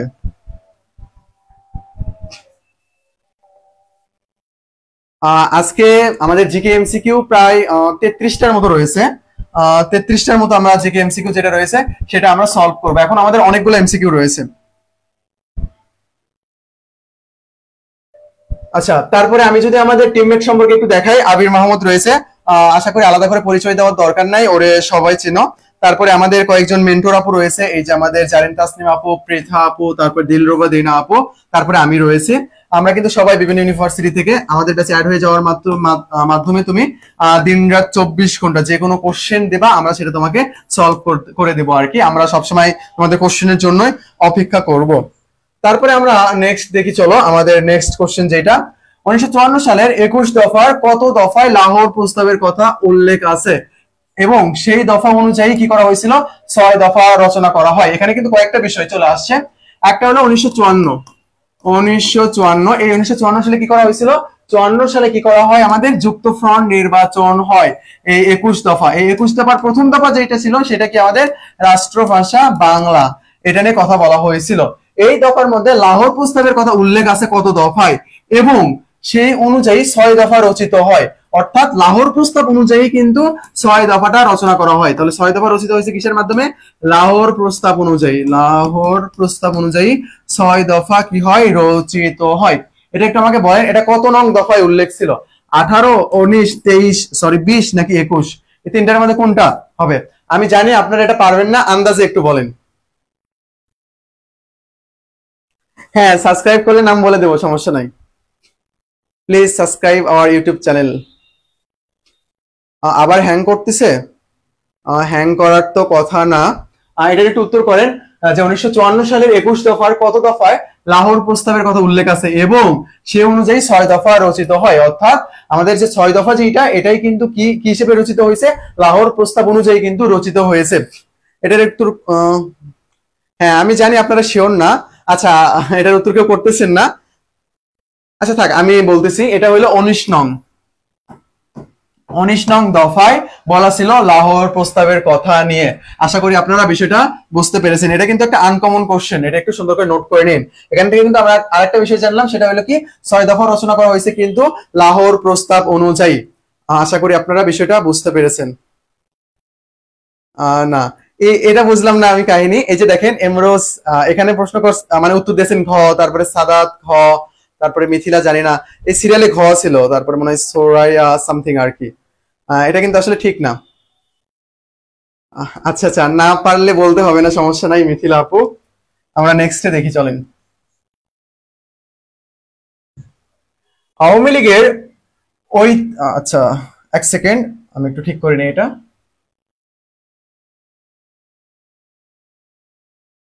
এই যে আওয়ামী লীগের ঐতিহাসিক 6 দফার প্রথম দফা কোনটা? আমরা 6টা দফা দেখবো, তার আগে একটু বলেন আমাকে যে আওয়ামী লীগের ঐতিহাসিক 6 দফার প্রথম দফা কোনটা? প্রাদেশিক সাহিত্য শাসন, ধর্মনিরপেক্ষতা, রাষ্ট্রভাষা হিসেবে বাংলা নাকি স্বতন্ত্র মুদ্রা? এর মধ্যে কোনটা হবে? আওয়ামী লীগের ঐতিহাসিক 6 দফা, 6 দফার ইতিহাস আমরা জেনে ফেলছি। 6 দফার ইতিহাস প্রথম বঙ্গবন্ধু শেখ মুজিবুর রহমান এটা সবার প্রথম পেশ করেন, তারপর আনুষ্ঠানিকভাবে বঙ্গবন্ধু শেখ মুজিবুর রহমানই পেশ করেন। তারপরে 7 জুন 6 দফা নিয়ে আন্দোলন করা হয়, অনেকে শহীদ হয়ে যান, এই জন্য এটা 6 দফা দিবস হিসেবে ঘোষণা করা হয়েছিল। তো এটা নিয়ে আমরা কিন্তু ডিটেইলস জেনে ফেলছি, আর আমাদের কোনো জানার দরকার নাই। 5 ফেব্রুয়ারি, 23 মার্চ, 7 জুন, তারপরে আমাদের একেবারে 25 মার্চ 1971। এটার উত্তর করেন আপনারা যে আওয়ামী লীগের ঐতিহাসিক 6 দফা প্রথম দফা কোনটা? প্রাদেশিক সাহিত্য শাসন, ধর্মনিরপেক্ষতা নাকি রাষ্ট্রভাষা হিসেবে বাংলা নাকি স্বতন্ত্র মুদ্রা? এটার উত্তর কোনটা হবে? হ্যাঁ, আপনারা সঠিক উত্তর সবাই দিয়েছেন। হ্যাঁ, জাহিদুর রহমান, আপনি সঠিক উত্তর দিয়েছেন, সমস্যা নাই। আমি এখন নাম বলছি আপনার। হ্যাঁ, এটা ক হবে, ঠিক আছে। প্রাদেশিক সাহিত্য শাসন ছয় দফার মেইন যে দফা ছিল সেটা হলো কি প্রাদেশিক স্বায়ত্ত শাসন। আশা করি বিষয়টা বুঝতে পেরেছেন। আমরা একটু দফা সম্পর্কে দেখবো, চলেন। ছয়টা যে দফা রয়েছে সেটা, এটা এক প্রকার বেসিক ক্লাসের মতো হয়ে যায়, বাট আমি ভাবলাম যেহেতু আমরা ছয় দফা নিয়ে আলোচনা করতেছি, আর 56 থেকে 71 পর্যন্ত এই ছয় দফা, তারপরে শাসনতন্ত্র, কোয়ালিশন সরকার, এগুলো অ্যাকচুয়ালি অনেক বেশি গুরুত্বপূর্ণ। আচ্ছা, আবার হ্যাং করতেছে। আচ্ছা, একটু ধৈর্য ধরে ক্লাসটা করেন। আমরা ছয়টা দফা দেখি, চলেন। এই যে ছয়টা দফা, প্রথম দফা হলো ফেডারেশন বা যুক্তরাষ্ট্রীয় সরকার বা প্রাদেশিক স্বায়ত্ত শাসন বা কেন্দ্র প্রদেশ আলাদা সরকার। আমি কিন্তু সবগুলো লিখে রাখছি এখানে, পরীক্ষায় যেটাই আসুক না কেন আপনাকে পারতে হবে। ফেডারেশন মানেও যেই কথা, যুক্তরাষ্ট্রীয় মানেও সেই কথা, প্রাদেশিক স্বায়ত্ত শাসন মানেও সেই কথা, কেন্দ্র প্রদেশ আলাদা সরকার মানেও কিন্তু সেম কথা। বুঝতে পারছো? এটা কিন্তু সেম না। আপু, আপনার নাম আমি আর বলবো না। তারপর দেখেন, 2 নং দফায় বলা হয়েছে কেন্দ্রীয় সরকারের ক্ষমতা দেশ রক্ষা ও পররাষ্ট্র, বাকি সব প্রাদেশিক সরকারের হাতে। কেন্দ্রীয় সরকার যেটা গঠন করা হবে তার হাতে ক্ষমতা থাকবে কি দেশ রক্ষা ও পররাষ্ট্র। পররাষ্ট্র বিষয় নিয়ে প্রদেশটা কি করবে না, মাথা ঘামাবে না। এটা সম্পূর্ণ কার উপর দায়িত্ব ছেড়ে দেওয়া হইলো? এই যে কেন্দ্রীয় সরকার যে রয়েছে তার উপর দায়িত্ব ছেড়ে দেওয়া হয়। মুদ্রা সংক্রান্ত ক্ষমতা, মুদ্রা সংক্রান্ত ক্ষমতা বলা হয়েছে এখানে দুটি পৃথক অথচ অবাধে বিনিময়যোগ্য মুদ্রা থাকবে। আরেকটা হলো বিশেষ ব্যবস্থায় একই মুদ্রা এবং পৃথক ব্যাংকিং রিজার্ভের ব্যবস্থা। ব্যাংকিং রিজার্ভের কথাও কিন্তু এখানে বলা হয়েছে। তার মানে 3 নাম্বার কিন্তু অর্থ রিলেটেড, অর্থাৎ মুদ্রা রিলেটেড। আঞ্চলিক সরকারের হাতে আঞ্চলিক সরকারের যে ক্ষমতা থাকবে সেটা হলো কর, ট্যাক্স, খাজনা ধার্য আদায় করার ক্ষমতা। আর এটাও কিন্তু একটা অর্থনীতি রিলেটেড, মুদ্রা রিলেটেড। তারপর বৈদেশিক বাণিজ্য ও মুদ্রা নিয়ন্ত্রণ, আমরা মুদ্রা রিলেটেড এখানে কিন্তু বা অর্থনীতি রিলেটেড দেখলাম, এখানে 3টা অর্থনৈতিক বিষয়। আরেকটা হলো পূর্ব পাকিস্তানের প্যারামিলিশিয়া বাহিনী গঠনের ক্ষমতা। এটাই ছিল আমাদের 6 দফা। এই 6 দফার প্রথম যে দফা এটাই হলো কি ফেডারেশন গভর্নমেন্ট বা যুক্তরাষ্ট্রীয় সরকার বা প্রাদেশিক স্বায়ত্ত শাসন বা কেন্দ্র প্রদেশ আলাদা সরকার, যেটাই বলুক না কেন এটা কিন্তু সেম। আশা করি আপনারা বিষয়টা বুঝতে পেরেছেন। জি আপু, আমি আলাদা সাজেশন দিব, সমস্যা নাই। আপনারা জাস্ট আমার ক্লাসটা রেগুলার করতে থাকেন, আমি আলাদা সবকিছু সাজেশন দিয়ে দেবো। একটা বিষয় থেকে অ্যাকচুয়ালি কতটুকু পড়তে হবে এই বিষয়টা আপনি বুঝতে পারবেন সাজেশনের মাধ্যমে। আচ্ছা, তারপরে আমরা নেক্সট কোশ্চেন দেখি। পাকিস্তানের সংবিধান প্রণয়নে বাঙালির ভূমিকা ছিল একজন, সেই বাঙালির নাম কি? আবুল মনসুর, ফজলুল হক, নাকি চৌধুরী রহমত আলী, নাকি হোসেন শহীদ সোহরাওয়ার্দী? আমরা একটু সংবিধানের ইতিহাসটা দেখে আসি। সংবিধানও যেই কথা, শাসনতন্ত্র কিন্তু সেম কথা, সংবিধান তৈরি করার জন্য কি গঠন করা হয়? গণপরিষদ গঠন করা হয়। গণপরিষদের প্রধান কাজ হইলো কি সংবিধান তৈরি করা। গণপরিষদ আমরা দেখছি এখানে 2টা গণপরিষদ, একটা হইলো 47 থেকে 54, আর একটা আমরা দেখলাম হইলো 54 থেকে 56 পর্যন্ত। আশা করি বিষয়টা বুঝতে পেরেছেন। পাকিস্তানের সংবিধান প্রণয়নে কোন বাঙালির ভূমিকা ছিল? কে একটু আমাকে বলেন, কে হবে এখানে? আবুল মনসুর, ফজলুল হক, চৌধুরী রহমত আলী, নাকি হোসেন শহীদ সোহরাওয়ার্দী? এটা কোনটা সঠিক উত্তর হবে?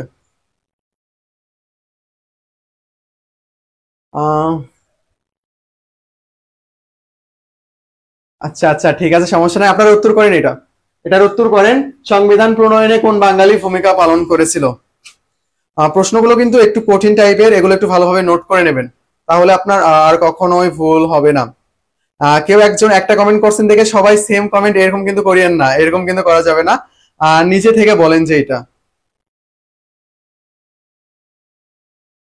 আচ্ছা, না না, প্রশ্ন আনার দায়িত্ব আমাদের তো একজনের ছিল, তিনি তো এখন নাই। প্রশ্ন সেহেতু হয়তো বা আমরা পাবো না, আমাদের যে সাজেশন সেটাই ফলো করতে হবে, বুঝতে পারছেন? আমাদের যে ওই আঙ্কেল, টুপি পরা আঙ্কেল, অনেক সুন্দর নামাজ পড়তেন আবার প্রশ্ন আউট করতেন, ব্যাপারটা অনেক বেশি দুঃখজনক ছিল। আচ্ছা, এটার সঠিক উত্তর হইলো, আমি উত্তরটা বলে দেই। পাকিস্তানের সংবিধান প্রণয়নে গুরুত্বপূর্ণ ভূমিকা পালন করেছিল হোসেন শহীদ সোহরাওয়ার্দী। যে আমাদের গণপরিষদ গঠন করা হয়েছিল, এই গণপরিষদের আইন মন্ত্রী ছিল এই হোসেন শহীদ সোহরাওয়ার্দী।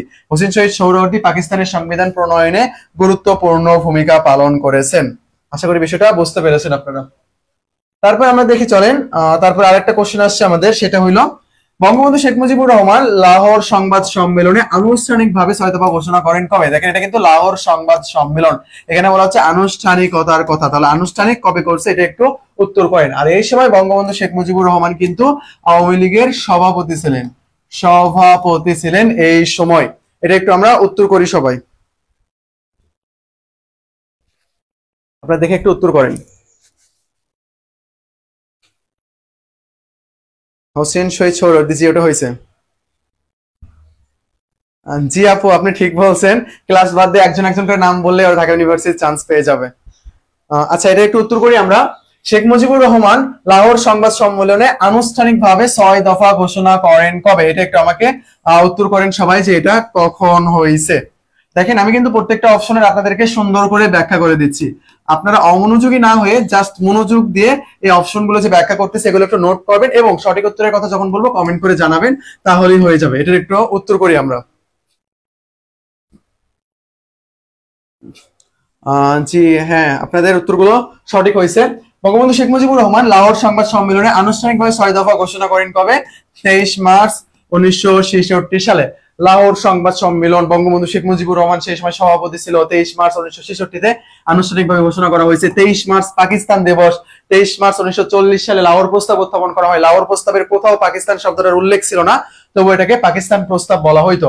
আবার 23 মার্চ 1956 সালে পাকিস্তানের সংবিধান কার্যকর করা হয়। তো দেখেন এইরকম আমি যেরকম বললাম এইরকম করে আপনি জাস্ট পড়েন, প্রত্যেকটার সাথে যে ইনফরমেশন গুলো রয়েছে সেগুলো একটু ফলো করে পড়ে নেবেন, তাহলেই হয়ে যাবে। হ্যাঁ মিথিলা ইসলাম 5 ফেব্রুয়ারি প্রথমবার ছিল, আর 23 মার্চ আনুষ্ঠানিকভাবে। তারপরে আমরা দেখবো, চলেন এটা একটু কঠিন কোশ্চেন, ইতিহাসের মধ্যে তেমন একটা পড়ানো হয় না, বাট আশা করি আপনারা পারবেন। আইয়ুব খান পাকিস্তানের দ্বিতীয় সংবিধান কার্যকর করে কত সালে? আমরা জানি পাকিস্তানের সংবিধান কার্যকর করা হয়েছিল কবে? 23 মার্চ 1956, বাট পরবর্তীতে কি করা হয় 7 অক্টোবর। ইস্কান্দার মির্জা 1958 সালে কি করছে? এই যে ফিরোজ খান নুনের সরকার উৎখাত করে কি করেন? সামরিক শাসন আইন জারি করেন। সামরিক শাসন আইন জারি করেছিলেন। তাহলে আমরা বলি পরবর্তীতে কিন্তু আইয়ুব খান প্রেসিডেন্ট হয়েছিল। এই আইয়ুব খান পাকিস্তানের দ্বিতীয় সংবিধান কার্যকর করেন কবে? এটা একটু আমরা কেউ একজন বলি, দ্বিতীয় সংবিধান কার্যকর করেন কবে?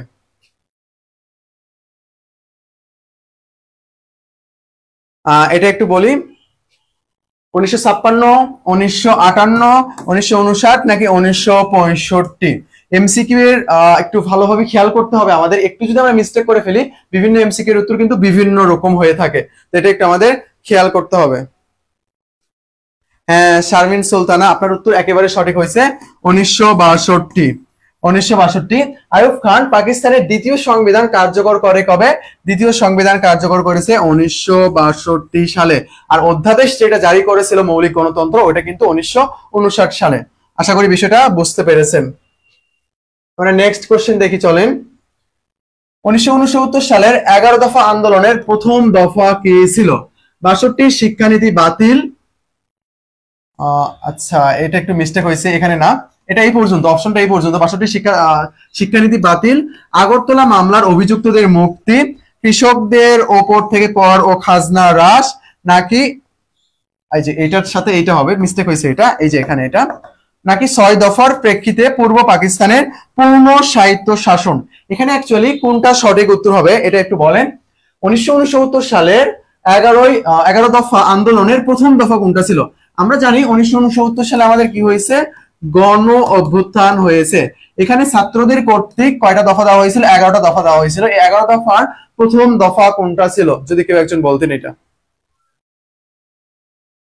জি 1958 সালে প্রথম সামরিক শাসন আইন জারি করছে ইস্কান্দার মির্জা। এটা একটু উত্তর দেই আমরা। আমরা মাত্র একজন উত্তর করেছি, জাহিদুল ইসলাম।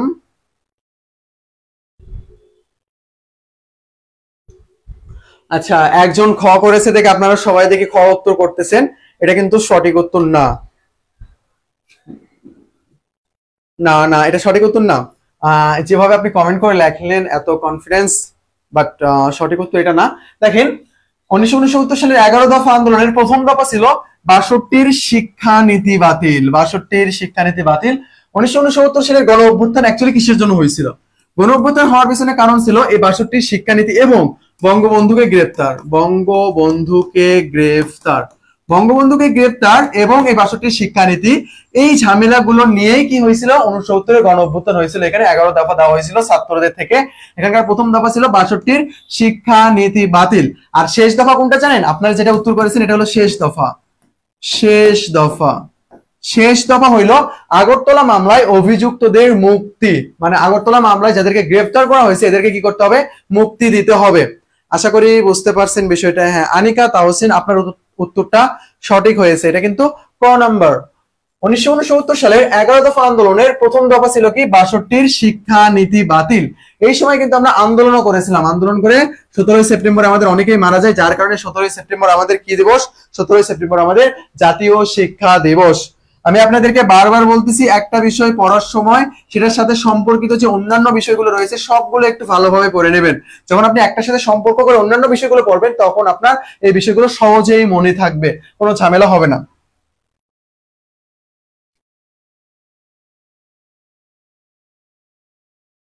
নেক্সট কোশ্চেন আমাদের, বঙ্গবন্ধু শেখ মুজিবুর রহমানকে আসামি করে আগরতলা ষড়যন্ত্র মামলা দায়ের করা হয় কবে? 3 জানুয়ারি 1968 নাকি 18 জানুয়ারি 1968 হবে এটা, 68 নাকি 21 এপ্রিল 1968 নাকি 22 এপ্রিল 1968? এই অপশনগুলোর মধ্যে একটু আমরা বলি যে কোনটা হবে, কবে মামলা দায়ের করা হয়েছে। এখানে কিন্তু দুইটা বিষয় থেকে যায়, একটা কি জানেন যে বঙ্গবন্ধু শেখ মুজিবুর রহমানকে আসামি করে আগরতলা মামলা কবে দায়ের করা হয় এটা, এবং বঙ্গবন্ধু শেখ মুজিবুর রহমানকে গ্রেফতার করা হয় কবে, এই দুইটা নিয়ে ঝামেলা।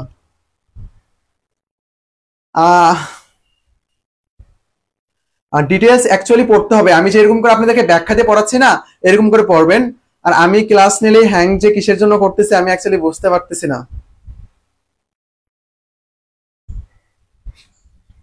আচ্ছা আপনারা এটার একটু উত্তর দেন। না আমার কথা দ্বারা অ্যাকচুয়ালি আপনি বুঝতে পারেন নাই, এটা একটু বলেন। বঙ্গবন্ধু শেখ মুজিবুর রহমানকে আসামি করে আগরতলা ষড়যন্ত্র মামলা দায়ের করা হয় কবে? একটা হলো মামলা দায়ের করা, সরি আচ্ছা এটা একটু দেখেন উত্তর করেন আপনারা। একটা হলো কি করা এখানে, মামলা দায়ের করা, আর একটা হলো কি গ্রেফতার করা। এখানে কিন্তু দুইটা বিষয় এখানে কিন্তু। আচ্ছা সরি আমি একটু আবার, একসাথে নেট ইস্যু হচ্ছে আবার এখানেও ঝামেলা করতেছে, কষ্টকর ব্যাপার। আচ্ছা আমরা একটু ওয়েট করি, আর ওটার একটু উত্তর দেন আপনারা। জি জি ভাইয়া আমি চট্টগ্রাম থেকে, আলহামদুলিল্লাহ ভালো আছি। থাক এগুলো কমেন্ট আপনার করা লাগবে না, আপনি জাস্ট আমাদের যে প্রশ্নগুলো করতেছি প্রশ্নগুলোর উত্তর দেন তাহলেই হবে, বুঝতে পারছেন? প্রশ্নগুলোর উত্তর দেন, অতিরিক্ত কোনো কমেন্ট করা লাগবে না। প্রশ্নের উত্তর দেবেন এবং আলাদা করে নোট করে নেবেন বিষয়গুলো। আচ্ছা আমরা জানি কই ছিলাম, এইদিকে একটু যাই, ওয়েট করেন আপনারা।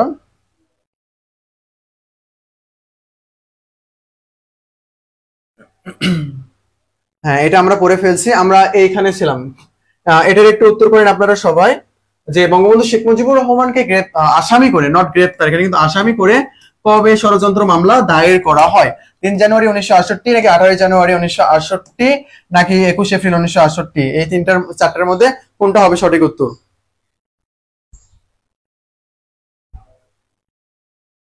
ও আচ্ছা আচ্ছা বুঝতে পারছি। আহ, আমি শুনি, আস্তাগফিরুল্লাহ, আমি এরকম না, আমার ভাগ্য অ্যাকচুয়ালি অনেক ভালো, বাট লাইভ ক্লাসের সময় ভাগ্যটা যে কেন খারাপ হয়ে যাচ্ছে আমি অ্যাকচুয়ালি বুঝতে পারতেছি না। আচ্ছা আচ্ছা ঠিক আছে, এটার একটু উত্তর করি আমরা। হ্যাঁ দুই একজনের উত্তর আমি সঠিক পাচ্ছি, তাওফিক হাসান, বাট আপনারা আবার ঝামেলা লাগাই ফেলতেছেন। আচ্ছা আমি এটা একটু কারেকশন করে দিই। বঙ্গবন্ধু শেখ মুজিবুর রহমানকে আসামি করে মামলা করা হয়েছে 3 জানুয়ারি 1968, আর গ্রেফতার করা হয়েছে কবে? 18 জানুয়ারি 1968 গ্রেফতার করা হয়। আশা করি আপনারা বিষয়টা বুঝতে পেরেছেন। হ্যাঁ নুসাইবা আপু আপনারটা সঠিক উত্তর হয়েছে 3 জানুয়ারি 1968। আশা করি আমার ফেসবুক আইডি আপনাদের সবার কাছে আছে, আপনারা জাস্ট আমাকে একটা ইনবক্সে নক দেবেন যে ভাইয়া আমার এই কোশ্চেনে কনফিউশন হচ্ছে। যে কোনো কোশ্চেনে যদি আপনার কনফিউশন হয় আমি সেটা আপনাকে সুন্দর করে সলভ করে দেব। কোশ্চেন কনফিউশন যদি, যে কোনো কোশ্চেন যদি কনফিউশন থাকে আপনার, জাস্ট আমারে নক দিবেন, আমি ওটা আপনাকে সলভ করে দেব, কোনো সমস্যা নাই। আমি আপনাকে একেবারে বেসিক সহকারে জানাই দেব এবং এটার সোর্স সহকারে জানাই দেব। আচ্ছা নেক্সট কোশ্চেন আমাদের যেটা, সেটা হলো সত্য মামলা আগরতলা বইটার লেখক কে? শওকত ওসমান, কর্নেল শওকত আলী, সার্জেন্ট জহুরুল নাকি শহীদুল? চারটা অপশনের মধ্যে কোনটা হবে এটা একটু বলেন।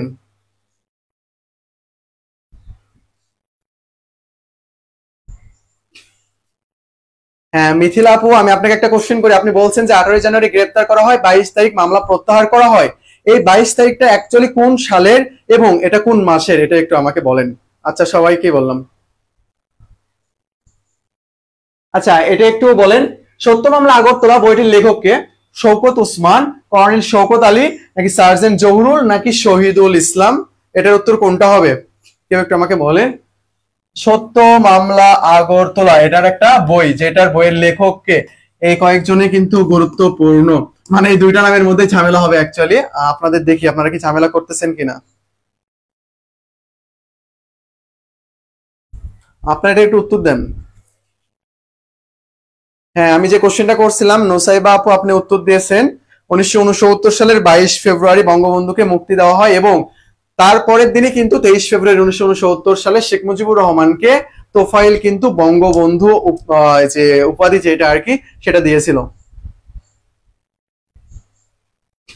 আচ্ছা, এটার উত্তর আপনারা কেউ পারতেছেন না। মিম সরকার, আমি জানি আপনারা একটা ঝামেলা করে ফেলবেন এটার মধ্যে। শওকত এই নামটা ঠিক আছে, বাট এটার মধ্যে ঝামেলা। শওকত ওসমান কিন্তু হবে না, এটা হবে কি কর্নেল শওকত আলী। কর্নেল শওকত আলী এটা সঠিক উত্তর। এটা কিন্তু আপনাদের মাঝে অনেক ঝামেলা হয়েছে, এটা একটু আপনারা দেখে নিন যে সত্য মামলা আগরতলা বইটার লেখককে? কর্নেল শওকত আলী। আর সার্জেন্ট জহুরুল হক ইনি কিন্তু 17 নং আসামি ছিল। এই যে 17 নং আসামি ছিল এই সার্জেন্ট জহুরুল হক। আমাদের যে 35 জন আসামি ছিল তাদের মধ্যে একজন ছিল এই সার্জেন্ট জহুরুল হক। এই সার্জেন্ট জহুরুল হককে কিন্তু জেলে গুলি করে হত্যা করা হয়, মানে জেলে হত্যা করা হয়। ইকবাল হলের বর্তমান নাম সার্জেন্ট জহুরুল হক হল, যেটা বা জহু হল নামে বেশি পরিচিত। এই কয়েকটা বিষয় ছিল এখানে। হ্যাঁ, শওকত আলী। শারমিন সুলতানা, নুসাইবা, তারপরে আনিকা তাহসিন, জি খ কর্নেল শওকত আলী।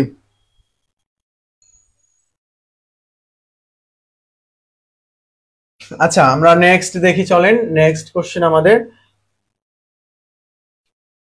এটা একটু দেখবো আমরা আমরা এখন ডিটেলস আলোচনা করব। আসাদ গেট কোন স্মৃতি রক্ষাতে নির্মিত হয়?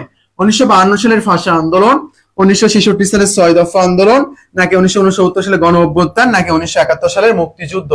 এই যে কয়েকটা ইতিহাস দেওয়া আছে, কোনটার সাথে সম্পর্কিত এই যে আসাদ গেট? মানে কোন স্মৃতিকে রক্ষা করার জন্য আসাদ গেটটা নির্মাণ করা হয়? আপনাদের কাছে আরেকটা কোশ্চেন, আসাদ গেটের পূর্ব নাম কি? আসাদ গেটের পূর্ব নাম কি ছিল এটা একটু বলেন আমাকে। আসাদ গেটের পূর্ব নাম কি ছিল এটা একটু বলবেন। আরেকটা কোশ্চেন, আসাদ গেট কোন স্মৃতি রক্ষার্থে নির্মিত হয়? আমি আসাদ নিয়ে আপনাদেরকে ডিটেলস পড়াবো, সমস্যা নেই।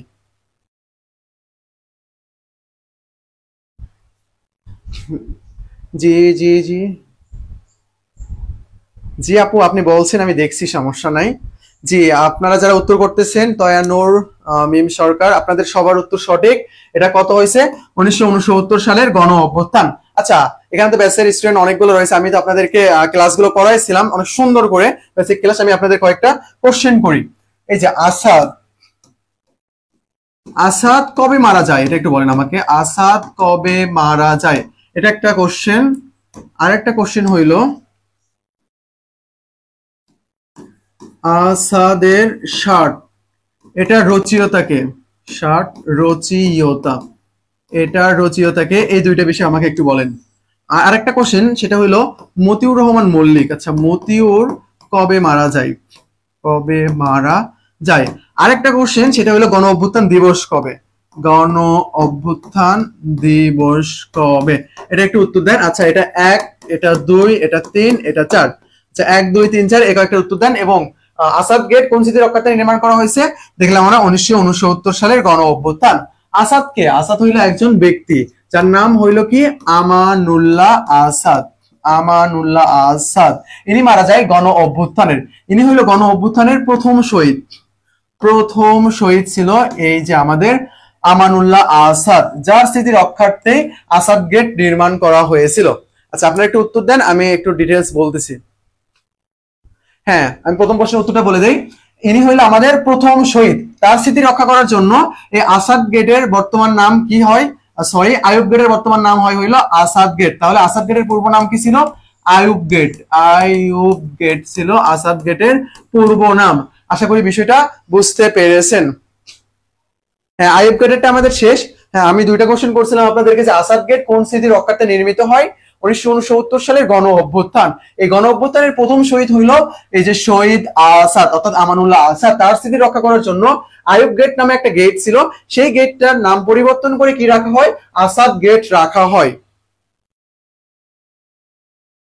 আচ্ছা, নেক্সট কোশ্চেন গুলোর একটু উত্তর করি আমরা। এই যে আসাদ কবে মারা যায়, এটা একটু বলেন আমাকে। আসাদ কবে মারা যায়?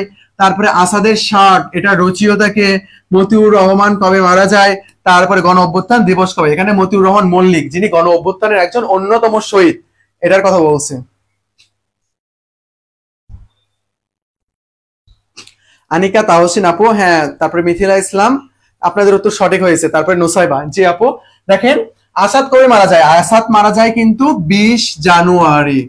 20 জানুয়ারি এই দিনটাকে কি ঘোষণা করা হয়েছে? আসাদ দিবস ঘোষণা করা হয়েছে। তাহলে 20 জানুয়ারি এটা হলো আমাদের কি দিবস? আসাদ দিবস। আশা করি আর কোনো ঝামেলা নাই। আর আইয়ুব গেটের বর্তমান নাম কি? আসাদ গেট। বিষয়টা আমাদের ক্লিয়ার। তো আসাদের ষাট, এটা অ্যাকচুয়ালি কই থেকে আসলো? আসাদকে যখন হত্যা করা হয়, তার রক্তাক্ত ষাট ছিল, সেই ষাটটা নিয়ে আন্দোলন করেছিল। তার উপর ভিত্তি করে আসাদের ষাট নামে একটা কবিতা রচনা করে শামসুর রহমান। শামসুর নট রহমান, শামসুর রহমান, এটা একটু খেয়াল রাখবেন। র আকার কিন্তু রহমান, এটা একটু আপনারা খেয়াল রাখবেন। হ্যাঁ, গণ অভ্যুত্থান দিবস 24 জানুয়ারি। যে লেখছেন যে গণ অভ্যুত্থান দিবস 24 জানুয়ারি, সে একটু আমাকে বলেন তো যে 24 জানুয়ারি গণ অভ্যুত্থান দিবস কিসের জন্য? কেউ একটু বলেন। বা এই দিন কে মারা যায়? নিচের কোশ্চেন গুলো সলভ করলে পেয়ে যাবেন। মতিউর রহমান কবে মারা যায় এবং গণ অভ্যুত্থান দিবস কবে? গণ অভ্যুত্থান দিবস,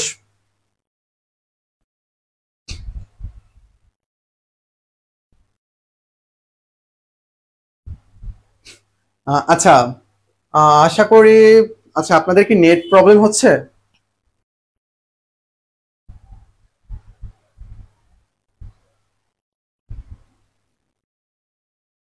জি, আসাদের ষাট শামসুর রহমান হবে, ঠিক আছে। মতিউর রহমান ইনি মারা যায় কবে? মতিউর রহমান মল্লিক ইনি মারা যায় হইল 24 জানুয়ারি। আচ্ছা, 24 জানুয়ারি। আর এই 24 জানুয়ারি এই দিনটাকে কি ঘোষণা করা হয়েছে? গণ অভ্যুত্থান দিবস ঘোষণা করা হয়েছে। এর একটা কারণ আমরা বের করতে পারি, সেটা হইলো মতিউর রহমান মল্লিক ইনি নবম শ্রেণীর একজন ছাত্র ছিল, নবম শ্রেণীর ছাত্র ছিল, যিনি মিছিলে যাওয়ার আগে তার বুক পকেটে একটা চিঠি পাওয়া গিয়েছিল, মানে চিঠি রেখেছিল আর কি। তিনি যখন মারা যায় আর কি, তখন তারা চিঠিটা পায়। সেখানে লেখা ছিল যে মা, আমি যুদ্ধে যাচ্ছি বা মিছিলে যাচ্ছি, আমি যদি না ফিরে আসি তাহলে মনে করিও তোমার মতিউর বাংলার জন্য, বঙ্গবন্ধুর জন্য জীবন দিয়ে গেল। বুঝতে পারছেন ব্যাপারটা? সেই সময় তাহলে কতটা মানে সম্মান করা হয়তো বঙ্গবন্ধু শেখ মুজিবুর রহমান। বঙ্গবন্ধু শেখ মুজিবুর রহমান কিন্তু দেশের স্বাধীনতা অর্জনে একজন গুরুত্বপূর্ণ ভূমিকা পালন করছে, বাট তার পরবর্তী যে চরিত্র সেটার মধ্যে সমস্যা আছে। বাট স্বাধীনতা আন্দোলনে বঙ্গবন্ধু শেখ মুজিবুর রহমান অনেক গুরুত্বপূর্ণ ভূমিকা পালন করছে, তাকে তারা অন্যতম লিডার মনে করতো। তো তার বুক পকেটে এই চিঠিটা পাওয়া যায়, যেটা অনেক একটা দুঃখজনক ব্যাপার ছিল। তারপরে ইনি অনেক কম বয়সী ছিল, এটা অনেক বেশি আলোচনা হয়। এই জন্যই মেইনলি গণ অভ্যুত্থান দিবসটা 24 জানুয়ারি করা হয়েছে এবং 24 জানুয়ারি অনেক আন্দোলন হয়েছে। অন্যতম একজন যে মারা যায় সেটা হলো এই মতিউর রহমান মল্লিক। জি হ্যাঁ, মতিউর রহমান মারা যায় 24 জানুয়ারি, তাই জি ঠিক আছে। জি জি, মতিউর রহমান যেদিন মারা যায় ওই দিনই কি? ওই দিনই হইলো গণ অভ্যুত্থান দিবস। আপনাদের সবার উত্তর সঠিক হয়েছে। আচ্ছা ঠিক আছে, আমার এখানে একটু সমস্যা দেখাচ্ছিল, তো আমি ভাবলাম যে আপনাদের ওখানে প্রবলেম হচ্ছে কিনা। আচ্ছা, তাহলে তো কোনো প্রবলেম নাই। তো আমরা এই প্রশ্নের উত্তর করে ফেলছি। এই প্রশ্নের মাধ্যমে আমরা অনেক কিছু জানছি এখান থেকে আসাদ গেট নিয়ে। আসাদ, যার নাম ছিল আমানুল্লাহ আসাদ, যিনি 1969 সালের গণ অভ্যুত্থানে 20 জানুয়ারি মারা যায়। ইনি ছিল আমাদের গণ অভ্যুত্থানের প্রথম শহীদ, ছিল ইনি, ছিল এই আসাদ। আসাদ গেট যেটার পূর্ব নাম ছিল কি আইয়ুব গেট, যেটার বর্তমান নাম কি করা হয়েছে আসাদ গেট, এটা গণ অভ্যুত্থানের স্মৃতি অনুযায়ী। গণ অভ্যুত্থান দিবস যেটা, এটা হলো 24 জানুয়ারি, মতিউর রহমান মল্লিক এই দিনে মারা যায়। আশা করি বিষয়টা বুঝতে পেরেছেন। তারপরে কিন্তু সার্জেন্ট জহুরুল হক মারা যায়, তারপরে শামসুজ্জোহাও কিন্তু মারা যায়। জি জি, নবকুমার ইনস্টিটিউটের স্টুডেন্ট ছিল এই যে আমাদের মতিউর রহমান মল্লিক। আচ্ছা, আমাদের নেক্সট কোশ্চেন। আচ্ছা, এটা আমরা পড়ে ফেলছি। গণ অভ্যুত্থান দিবস কবে পালিত হয়? গণ অভ্যুত্থান দিবস কবে পালিত হয় এটা একটু বলেন। আমি একটু লিখে দেই। 20 জানুয়ারি এটা আমাদের কি দিবস? এটা হলো আমাদের আসাদ দিবস। আসাদ দিবস, আসাদ দিবস। 24 জানুয়ারি এটা কি দিবস আমাদের? এটা আমাদের গণ অভ্যুত্থান দিবস। গণ অভ্যুত্থান দিবস। আশা করি আমরা বিষয়টা বুঝতে পেরেছি। গণ অভ্যুত্থান দিবস 24 জানুয়ারি, এই দিন স্পেশাল একজন ব্যক্তি মারা যায়, মতিউর রহমান মল্লিক। আর 20 জানুয়ারি এই দিন মারা গেছে কে? আসাদ মারা গেছে। এর উপর ভিত্তি করে একটা কি লেখা হয়েছে, কবিতা লেখা হয়েছে, যেটা লিখছে শামসুর রহমান, যেটা ছিল আসাদের শার্ট নামে পরিচিত।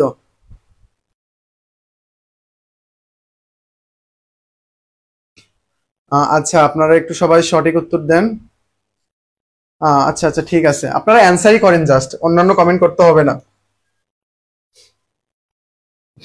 আচ্ছা, তারপরে দেখেন অনেক সুন্দর একটা কোশ্চেন। বঙ্গবন্ধু শেখ মুজিবুর রহমান পূর্ব পাকিস্তানের নাম বাংলাদেশ রাখেন কবে? এটা একটু উত্তর দেন। এটা একটু দেখেন, এটা একটু উত্তর করেন। বঙ্গবন্ধু শেখ মুজিবুর রহমান পূর্ব পাকিস্তানের নাম বাংলাদেশ রাখছে কবে? এটা একটু বলেন আপনারা।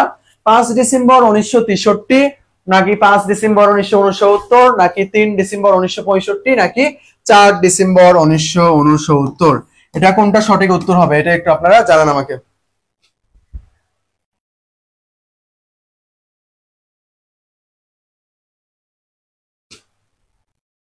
আচ্ছা, খ, তারপরে বি, সি, খ।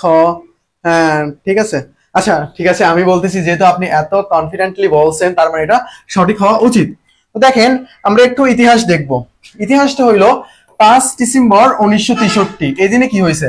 5 ডিসেম্বর 1963-তে লেবাননের বৈরুতে একজন ব্যক্তি মারা যায়। লেবাননের বৈরুত, বৈরুতে একজন মারা যায়।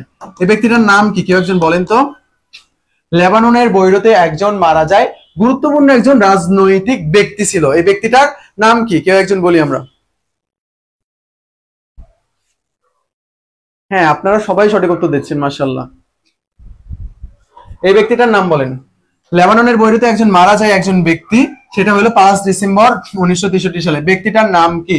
সেটা বাংলায় কি ফজলুল হক, হোসেন শহীদ সোহরাওয়ার্দী, নাকি বঙ্গবন্ধু শেখ মুজিবুর রহমান?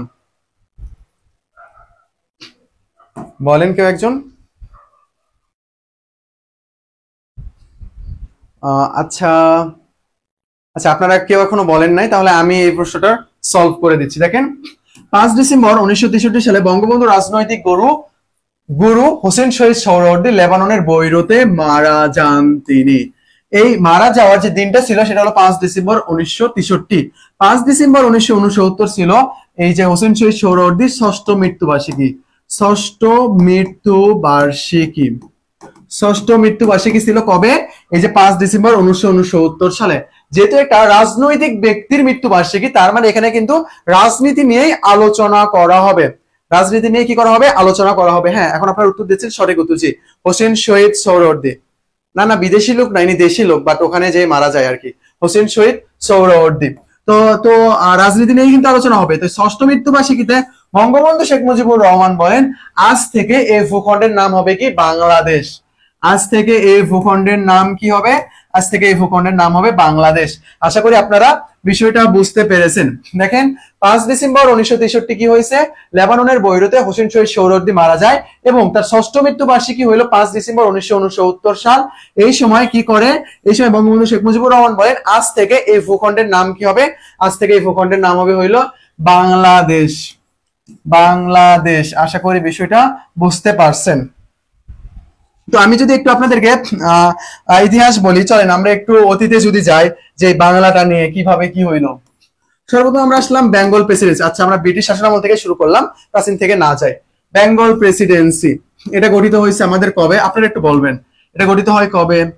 তারপরে আমরা পূর্ব বাংলা নামটা কবে পাই? এই যে পূর্ববঙ্গ, মানে আলাদা হয়ে যায় আর কি, এটা আমরা কবে হই? তারপরে পূর্ব বাংলা কবে হই? পূর্ব বাংলা, এটা কবে হয়েছি? আর আমরা পূর্ব পাকিস্তান কবে হয়েছি? পূর্ব পাকিস্তান। আরেকটা যে কোশ্চেন, সেটা হইলো আমাদের এই যে বাংলাদেশ কবে হয়েছে? বাংলাদেশ হয়েছে আমরা কবে? 5 ডিসেম্বর 1969। এই দিনে কি ছিল? হোসেন শহীদ সোহরাওয়ার্দীর ষষ্ঠ মৃত্যুবার্ষিকী ছিল।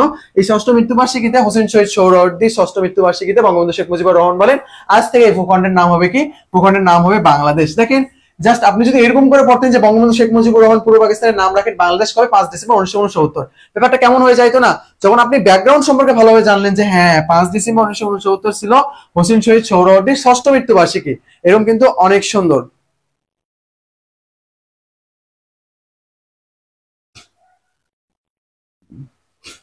আচ্ছা, আপনারা একটু উত্তর করেন এটা। আর বেশি নাই, আমি অ্যাকচুয়ালি জিকে বেশি রাখি না।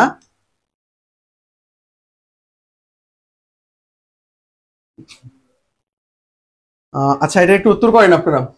আচ্ছা, আমি একটু বলি। বেঙ্গল প্রেসিডেন্সি এটা গঠন করা হয়েছে কবে? বেঙ্গল প্রেসিডেন্সি গঠন করা হয়েছে আমাদের 1765 সালে। 1765 সালে বেঙ্গল প্রেসিডেন্সি গঠন করা হয়েছে। পূর্ববঙ্গ নামে আমরা কবে বিভক্ত হই? একটা প্রদেশ হয়ে যায় আমরা 1905, যখন কি হয় বঙ্গভঙ্গ হয়। পরবর্তীতে আবার 1911 সালে কি হয়েছে? অবিভক্ত বাংলা হয়েছে। পূর্ব বাংলা হয়েছে কবে? আমরা পূর্ব বাংলা হয়েছে আমরা 1947, যখন 47-এ দেশ ভাগ হয়, তখন আমাদের এই অঞ্চলের নাম হয়ে যায় কি? পূর্ব বাংলা। তারপরে আবার কি হয়েছে? পূর্ব পাকিস্তান। পূর্ব পাকিস্তান কবে হয়েছে? 1956। 1956 সেই সময় কি হয়ে যায়? আমাদের এই পূর্ব বাংলাটা পূর্ব পাকিস্তান হয়ে যায়। তাহলে যে নামের যে ইতিহাসগুলো, এগুলো যদি আপনি আলাদা করে সুন্দর করে এক জায়গায় নোট করেন, তাহলে কিন্তু আপনার আর কোনোই প্রবলেম হবে না। জি, বেঙ্গল প্রেসিডেন্সি বা বাংলা প্রেসিডেন্সি যেটা, এটা কবে হয়েছে? 1765-তে হয়েছে। আর 1947 সালে 14ই আগস্ট পাকিস্তান স্বাধীনতা লাভ করে। আর 1947 সালে 14ই আগস্ট আমাদের এই ভূখণ্ডের নাম হয়ে যায় কি? পূর্ব বাংলা। আশা করি আপনারা বিষয়টা বুঝতে পারছেন। হ্যাঁ, রবার্ট ক্লাইভের সাথে সম্পর্কিত যুক্ত ব্যক্তি হইল, সরি, বেঙ্গল প্রেসিডেন্সির সাথে সম্পর্কিত যুক্ত ব্যক্তি হইল রবার্ট ক্লাইভ। এই যে রবার্ট ক্লাইভ ইনি এটার সাথে গুরুত্বপূর্ণ একজন ব্যক্তি, কারণ রবার্ট ক্লাইভের সাথে যুদ্ধটা হয়েছে কি? বক্সারের যুদ্ধ। আর বক্সারের যুদ্ধে মীর কাসেম পরাজয় বরণ করেন, যার কারণেই কিন্তু এই বেঙ্গল প্রেসিডেন্সির অর্থাৎ বাংলা বিহার উড়িষ্যার দেওয়ানি লাভ করে কে? Robert Clive. দেওয়ানি লাভ করছে কে? Robert Clive. আশা করি তোমরা বিষয়টা বুঝতে পেরেছো। আচ্ছা, আশা করি ব্যাপারটা ক্লিয়ার, তাই না?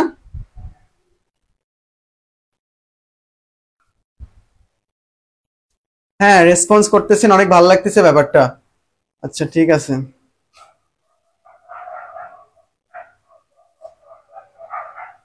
আচ্ছা, আমরা এখন নেক্সট কোশ্চেনে যাবো। চলেন নেক্সট কোশ্চেন আমরা একটু দেখি। আমরা একেবারে শেষের দিকে চলে আসছি। পাকিস্তানের প্রথম জাতীয় পরিষদ নির্বাচন কবে অনুষ্ঠিত হয়? পাকিস্তানের প্রথম জাতীয় পরিষদের নির্বাচন কবে অনুষ্ঠিত হয়? এটা যদি কেউ একজন বলতেন আমারে।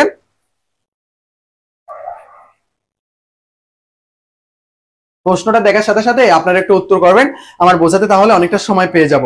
এটা একটু উত্তর করেন আপনারা যে পাকিস্তানের প্রথম জাতীয় পরিষদের নির্বাচন কবে অনুষ্ঠিত হয়েছে? এটা একটু অ্যান্সার করেন আপনারা। 1954 নাকি 1970 নাকি 1956 নাকি 1962? আমরা কয়েকটা বিষয় এখানে দেখতে পাচ্ছি, প্রত্যেকটা সাল প্রত্যেকটা ইতিহাসের সাথে জড়িত। আমরা প্রথমে একটু যদি নিচ থেকে শুরু করি, 1962 আমরা কি নিয়ে আন্দোলন করেছি? শিক্ষা যে নীতি ছিল সেটা। তার মানে জি আপু, কুকুর ডাকতেছে, কুকুরের ডাক আপনাকে শুনতে হবে না, ভাইয়া যেগুলো বলতেছে সেগুলো শুনেন, তাহলেই হয়ে যাবে, কোনো সমস্যা নেই। 1962 আমরা কি করেছি? শিক্ষানীতি যেটা ছিল আমরা সেটা নিয়ে আন্দোলন করেছিলাম।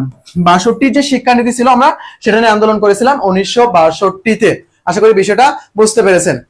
তারপরে আসতেছে 1956।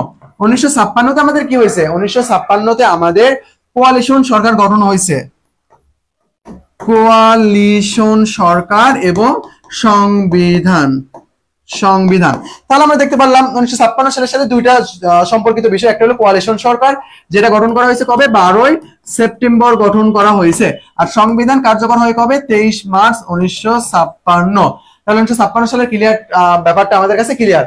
তারপর 54 সাথে সম্পর্কিত যুক্ত হইলো যুক্তফ্রন্ট গঠন করা হয়েছে 53-তে, নির্বাচন হয় কবে? 54-তে। এটা কিন্তু ছিল একটা প্রাদেশিক নির্বাচন। যুক্তফ্রন্টের নির্বাচন কিন্তু ভাই জাতীয় পরিষদের নির্বাচন না। যুক্তফ্রন্টের নির্বাচন হইলো কি? এটা প্রাদেশিক নির্বাচন। এই যুক্তফ্রন্টের নির্বাচনের মাধ্যমে কি প্রধানমন্ত্রী নির্বাচিত হয়েছে? না, প্রধানমন্ত্রী নির্বাচিত হয় না। যুক্তফ্রন্টের নির্বাচনের মাধ্যমে নির্বাচিত হয়েছে কে? মুখ্যমন্ত্রী। কে মুখ্যমন্ত্রী ছিল? শেরে বাংলা একে ফজলুল হক। ছিল মুখ্যমন্ত্রী। আশা করি বিষয়টা বুঝতে পারছেন। আর এই মন্ত্রিসভার সবচেয়ে কনিষ্ঠ মন্ত্রী ছিল বঙ্গবন্ধু শেখ মুজিবুর রহমান, যার বয়স ছিল মাত্র 34। আচ্ছা, তারপরে আচ্ছা, জাহিদুর রহমান, ভালো হয়ে যাও। আচ্ছা, আপনারা প্রায় সবাই সঠিক উত্তর দিয়েছেন। 1970 সালে প্রথম জাতীয় পরিষদের নির্বাচন অনুষ্ঠিত হয়, বা প্রথম জাতীয় পরিষদের সাধারণ নির্বাচন অনুষ্ঠিত হয়। আশা করি বিষয়টা বুঝতে পেরেছেন। আমরা একটা বিষয় দেখব, আওয়ামী লীগ জাতীয় পরিষদের নির্বাচনে 2টা আসনে হেরে যায়। দুইটা আসনে হেরে যায়। আচ্ছা আপনাদেরকে প্রশ্ন করি, জাতীয় পরিষদের মোট আসন ছিল কতটি? মোট আসন, মোট আসন এর মধ্যে সাধারণ আসন কতটি? সাধারণ আসন কতটি? এবং এর মধ্যে হইলো এই যে নারীদের যে আসন ছিল, যেটা আর কি নারীদের, এই নারীদের আসন ছিল কয়টা? এটা একটু আমাকে কেউ একজন বলেন। মোট আসন, সাধারণ আসন এবং নারীদের জন্য যে সংরক্ষিত যে আসন ছিল, এই কয়টা ছিল? এটা একটু কেউ আমাকে জানান।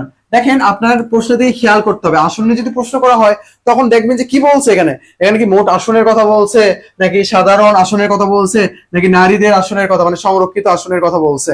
এটা একটু উত্তর করেন আপনারা। জি, আপনারা প্রথম যে এটা উত্তর করেছেন আরেকটা 1970, এটা সঠিক উত্তর।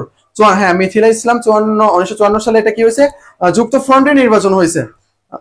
তারপরে নুসাইবা আপু, মোহন আক্তার, ভাবনা, আপনারা সঠিক উত্তর দিয়েছেন। জি, 70 সালে দুইটা নির্বাচনই হয়, জাতীয় পরিষদের নির্বাচনও হয়, প্রাদেশিক পরিষদেরও নির্বাচন হয়। আপনাদের কাছে আবার কোশ্চেন, আমাদের জাতীয় পরিষদ যেটা, এই জাতীয় পরিষদে আমাদের পূর্ব পাকিস্তানে আওয়ামী লীগের মোট আসন কয়টা ছিল? সাধারণ আসন কয়টা, নারীদের সংরক্ষিত কয়টা আসন ছিল? এটা কেউ একজন বলি।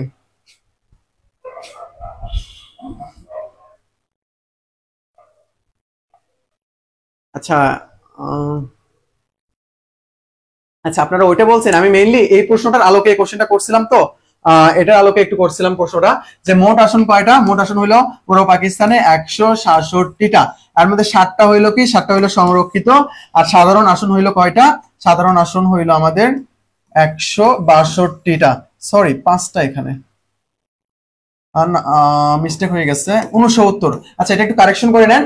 মোট আসন কয়টা? 169। নারীদের সংরক্ষিত কয়টা? 7টা। আর আমাদের এখানে সাধারণ যে আসন, এটা হলো মোট কয়টা? 162টা। এই 162টার মধ্যে দুইটা আসন হেরে যায়, পূর্ব পাকিস্তানে দুইটা আসন হেরে যায়। এই দুইটা আসন হইলো ময়মনসিংহ 8 আর চট্টগ্রাম 10। ময়মনসিংহ 8 আর চট্টগ্রাম 10। এই যে ময়মনসিংহ, সরি চট্টগ্রাম যেটা ছিল এটা হলো পার্বত্য চট্টগ্রাম, রাঙ্গামাটি এলাকায় আর কি। আর ময়মনসিংহ 8 আর চট্টগ্রাম 10, এই দুইটা অঞ্চলে কি করছে? দুইটা অঞ্চলে আওয়ামী লীগ জাতীয় পরিষদের নির্বাচনে প্রাদেশিক, মানে আমাদের পূর্ব পাকিস্তানে হেরে যায়। ময়মনসিংহ 8 আর চট্টগ্রাম 10, বাকি যে 160টা ছিল সবগুলোতেই জয়লাভ করেছে। আর নারীদের যে সংরক্ষিত 7টা, এটাও ছিল। মোট আসন লাভ করে কয়টা? 166টা। মোট আসন ছিল কয়টা? 169টা। আশা করি বিষয়টা বুঝতে পারছেন। জি আপু, টোটাল 169টা আসন, টোটাল 169টা আসন, যার মধ্যে সাধারণ আসন কয়টা? আমাদের 162টা। তার মধ্যে দুইটা আসনে পায় না, 7টা পায়, আর 7টা হইলো সংরক্ষিত আসন। এই টোটাল কয়টা হয়ে যায়? টোটাল হয়ে যায় 166 আসন। আশা করি বিষয়টা বুঝতে পারছেন। আমি অ্যাকচুয়ালি জয়লাভের ইতিহাসের কথা বলতেছি, এবং এই ইতিহাসটা হইলো জাতীয় পরিষদের কথা। আমি কিন্তু প্রাদেশিক পরিষদে যাই নাই, আমি যা জাতীয় পরিষদে আছি, এবং এই জাতীয় পরিষদে কিন্তু পূর্ব পাকিস্তানের কথা বলতেছি আমি, পূর্ব পাকিস্তান। এই পূর্ব পাকিস্তানের মোট আসন ছিল জাতীয় পরিষদের নির্বাচনে, জাস্ট পূর্ব পাকিস্তানের কথা বলতেছি আমি, টোটালের কথা বলতেছি না কিন্তু, এটা একটু ক্লিয়ার করেন। জি আপু, প্রশ্নটা বুঝতে হবে আপনাকে, এখানে কিন্তু আমি টোটালের কথা বলতেছি না, জাস্ট আওয়ামী লীগ জাতীয় পরিষদের নির্বাচনে কোন দুটি আসনে হেরে যায়, এটা মেইন প্রশ্ন ছিল। এটা চট্টগ্রাম 10 আর ময়মনসিংহ 8, এটা উত্তর হবে। ঠিক আছে, এখন আমার কোশ্চেনটা ছিল এরকম, যে জাতীয় পরিষদের নির্বাচনে আওয়ামী লীগ পূর্ব পাকিস্তানে কয়টা আসন লাভ করে? এটা 166। মোট আসন ছিল কয়টা? 169টা। এই দুইটা আসন হেরে যায়, এই দুইটা আসন হলো ময়মনসিংহ 8 আর চট্টগ্রাম 10। আপনারা যে উত্তর করেছেন এগুলো কিন্তু সঠিক, আপনারা যে উত্তরগুলো করছেন না এগুলো সঠিক, কিন্তু আমি বলছিলাম হইলো আমাদের এই যে পুরো পাকিস্তানের কথা, আমি পুরো পাকিস্তানের কথা বলি নাই, আমি বলছি পূর্ব পাকিস্তান। আমি শুনতে আপনারা ভুল করে ফেলছেন এটা। এই যে দেখেন, এখানে উল্লেখ করে দেওয়া আছে, 1970 সালে নির্বাচনে আওয়ামী লীগ জাতীয় পরিষদের 162টা আসনের মধ্যে কতটি আসন জয়লাভ করতে পারেনি? আচ্ছা, আমার ওই কোশ্চেনটা এটা। 1970 সালের নির্বাচনে আওয়ামী লীগ জাতীয় পরিষদের, মানে এখানে পাকিস্তানের কথা বলা হচ্ছে ভাই, 162 আসন দিয়ে স্পেসিফিক ভাবে তিনি পাকিস্তানের কথা বলছে। পাকিস্তানের এই 162 আসনের মধ্যে কয়টা আসন জয়লাভ করতে পারে নাই? 2, 107, 7, 10টি।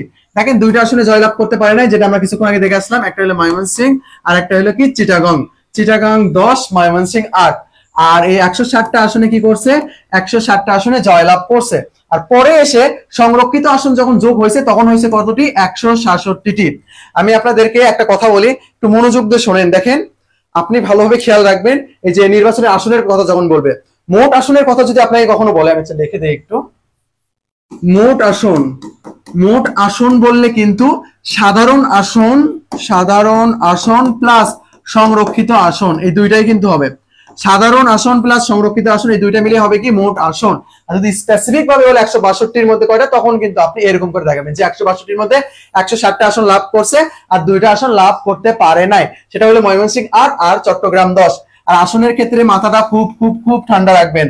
আসনের ক্ষেত্রে মাথা খুব ঠান্ডা রাখতে হবে যে সাধারণ আসনের কথা বলছে নাকি সংরক্ষিত আসনের কথা বলছে নাকি টোটাল আসনের কথা বলছে, এই বিষয়টা আপনারা একটু ভালোভাবে খেয়াল রাখবেন। হ্যাঁ, আপনাদের সবার উত্তর সঠিক হয়েছে, সবার উত্তর সঠিক হয়েছে, সমস্যা নাই। আচ্ছা, আমরা নেক্সট কোশ্চেন দেখব। নেক্সট কোশ্চেনটা আমাদের জন্য গুরুত্বপূর্ণ। সেটা হলো 1970 সালের সাধারণ নির্বাচনে প্রধান নির্বাচন কমিশনার কে ছিল? প্রধান নির্বাচন কমিশনার কে ছিল? আব্দুস সাত্তার নাকি আবু সাইদ নাকি কামাল হোসেন নাকি বিচারপতি আবু সিদ্দিকী? কামাল হোসেনের ইতিহাস আমাদের ইয়ের সাথে যে সম্পর্কিত, সংবিধানের সাথে যে সম্পর্কিত হবে, সংবিধান যে কমিটি ছিল সেখানকার সভাপতি ছিল, ওটা সম্পর্ক পরে। তারপর বিচারপতি আবু সাইদ চৌধুরী অনেক ভূমিকা পালন করছে মুক্তিযুদ্ধের সময় এবং পরবর্তীতে তিনি কি হয়েছিল আমাদের রাষ্ট্রপতি হন। বিচারপতি আবু সাইদ চৌধুরী, বঙ্গবন্ধু শেখ মুজিবুর রহমান কিন্তু এনাকে কি করে? রাষ্ট্রপতি করে। কারণ বিচারপতি আবু সাইদ চৌধুরী জাতিসংঘে বাংলাদেশের বিষয়গুলো নিয়ে আলোচনা করে এবং সেই সময় এই জাতিসংঘের চাপে কি করছে পাকিস্তান সরকার বঙ্গবন্ধু শেখ মুজিবুর রহমানের যে মৃত্যুদণ্ডাদেশ জারি করা হয়েছিল 4 ডিসেম্বর, যে মৃত্যুদণ্ডাদেশ কি করা হয়, আদেশ দেওয়া হয় আর কি, সেটা বাতিল করতে বাধ্য হয়। এই জন্য বিচারপতি আবু সাইদকে পরবর্তীতে কি করা হয়? রাষ্ট্রপতি করা হয়। রাজনীতিতে আপনি যদি ভালো একটা ভূমিকা রাখেন পরবর্তীতে আপনি অবশ্যই অবশ্যই পদ পাবেন। এটা একটু উত্তর। হ্যাঁ, শারমিন সুলতান আপু, আপনি আগের প্রশ্নের উত্তর দিয়েছেন দুইটাতে লাভ করতে পারে না, 160টাতে পাইছে। এগুলো হলো সাধারণ আসন। আর বাকি যে আসন যেটা 7টা, ওটা হলো আমাদের সংরক্ষিত আসন। এই বিষয়গুলোর দিকে আমরা সুন্দর করে খেয়াল করব কিন্তু।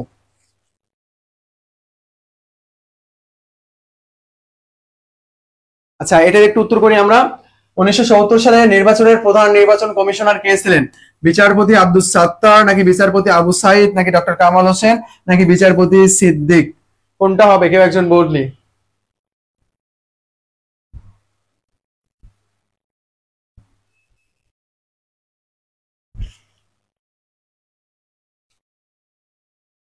আচ্ছা, হ্যাঁ, উত্তর করে আপনারা শুরু করে দিয়েছেন। এমএসটি শারমিন সুলতানা, বিচারপতি আব্দুস সাত্তার। আমি তো আপনাদেরকে সেদিকে বানান শিখাইলাম না? ত যোগ ত, এটা এইরকম হবে। এর উপর এই যে মাত্রা যেটা আছে থাকবে কিন্তু এটা এই টানটা থাকবে। আর এটা হলো ও, এটা হলো কি ও, আর এটা হলো ত ত, এটা হলো সাত্তার। আর এই ও হইতে কি হবে?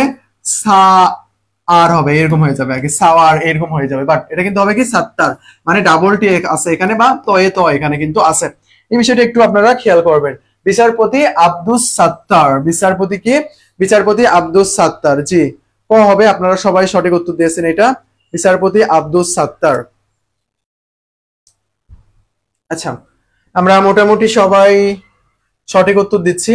আচ্ছা, আবারও একটু কথা বলি 10টা ইংলিশ বেসিক ক্লাসে নিয়ে। যারা এখানকার নতুন আর কি, তারা জাস্ট চ্যানেলটা সাবস্ক্রাইব করে বা আমাদের পেজটাকে ফলো দিয়ে হোয়াটসঅ্যাপ নাম্বার যেটা রয়েছে হোয়াটসঅ্যাপ নাম্বারে নক দিলে এই যে parts of speech, noun, pronoun, adjective, verb, sentence, এই বেসিক যে ক্লাসগুলো রয়েছে এগুলো আপনাকে লিংক দেওয়া হবে। এই ক্লাসগুলো করার মাধ্যমে আপনার বেসিক যে ইংলিশের ভিত যেটা এটা গড়ে উঠবে।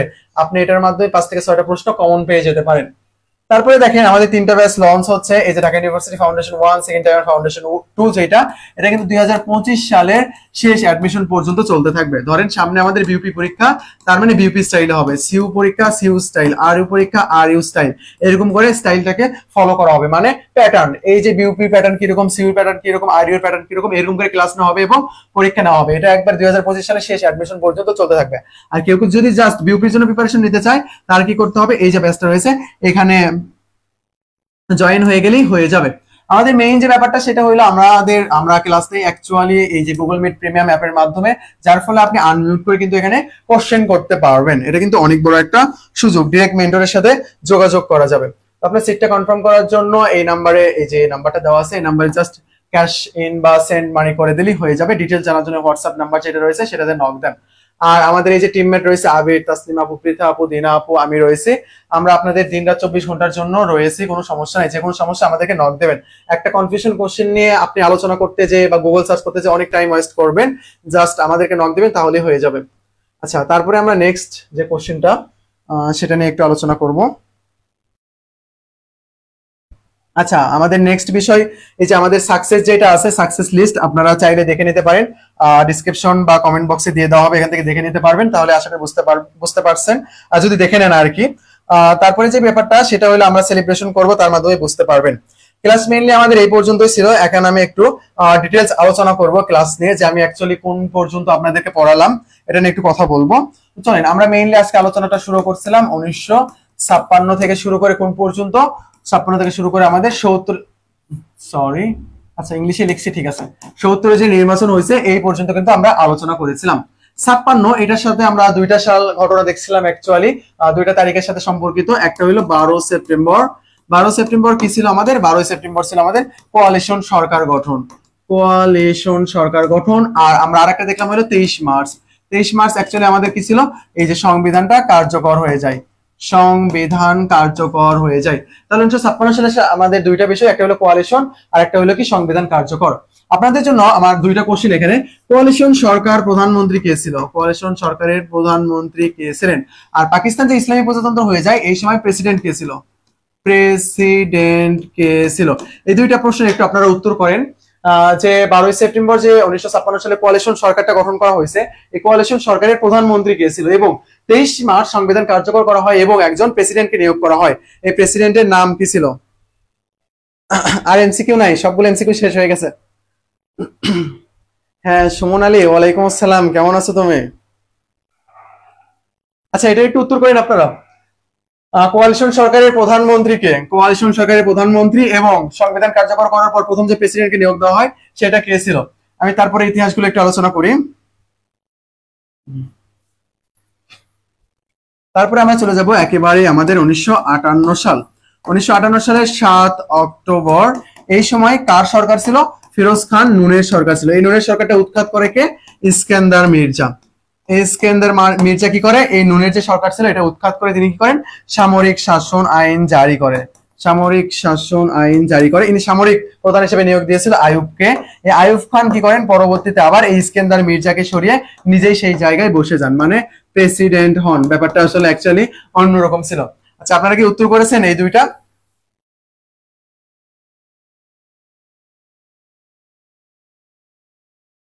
হ্যাঁ সুমন আলী, আমরাও অ্যাকচুয়ালি তোমাদের ব্যাচের যারা ছিল আর কি সবাইকে মিস করি। আচ্ছা, আপনারা উত্তর করতেছেন না কেন? পারতেছেন নাকি? আপনারা তো আছেন অনেকজন, সমস্যা নাই। আচ্ছা সমস্যা নাই সুমন আলী, তুমি রেগুলার ক্লাস করতে পারো, কোনো প্রবলেম নাই, আর তুমিও ভালোভাবে এগিয়ে যাও।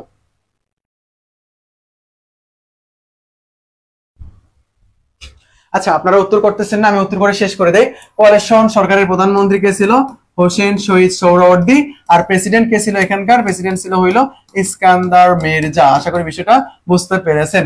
তার পরবর্তীতে আমরা কয়েকটা বিষয় দেখলাম, সেটা হইলো যে মৌলানা ভাসানী কি করলো? আওয়ামী লীগ থেকে পদত্যাগ করলো। আওয়ামী লীগ থেকে পদত্যাগ করে তিনি কি করেন? ন্যাব, আচ্ছা কারেন্ট আসলে সব জায়গায় ডিস্টার্ব করতেছে, এটা অনেক বড় একটা ঝামেলা।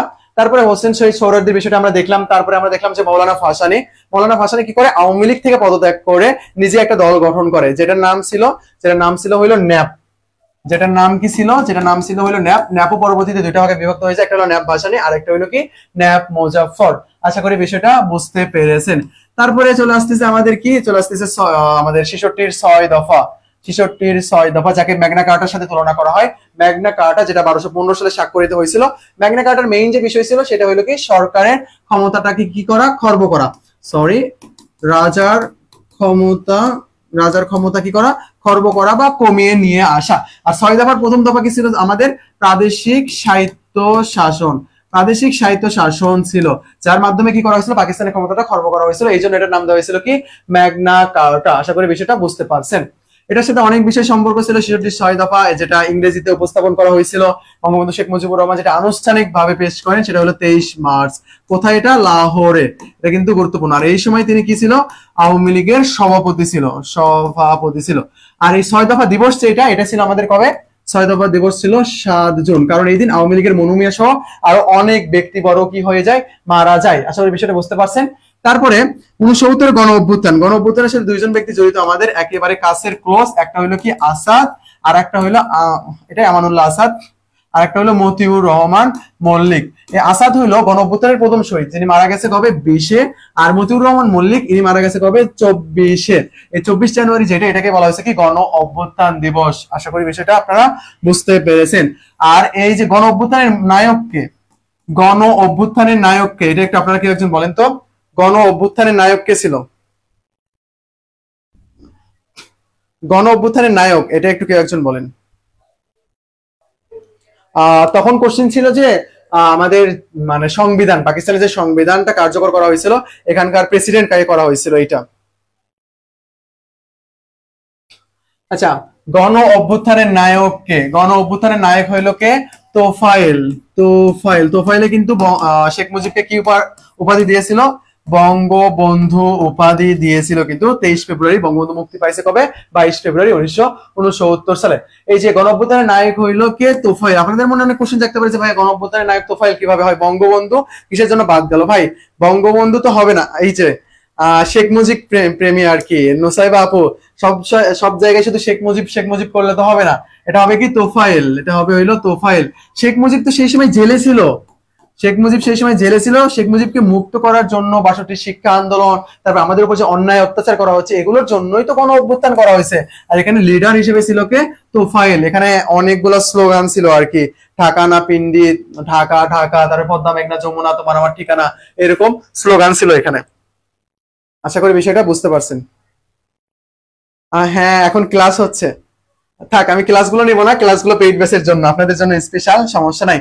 তো মেইনলি আমাদের কিন্তু আজকে এই পর্যন্তই আলোচনা ছিল। আমরা 56 থেকে শুরু করে একেবারে 70 পর্যন্ত যে গুরুত্বপূর্ণ যে এমসিকিউ এবং ক্রিটিক্যাল যে এমসিকিউ গুলো আলোচনা করেছি। আমরা 71-এর যে মুক্তিযুদ্ধ, এটার উপর একটা ক্লাস রাখবো, সরি ক্লাস না, মানে এমসিকিউ যে ক্লাস সেটা। 71-এর মুক্তিযুদ্ধ নিয়ে আপনারা ভালোভাবে পড়াশোনা করবেন।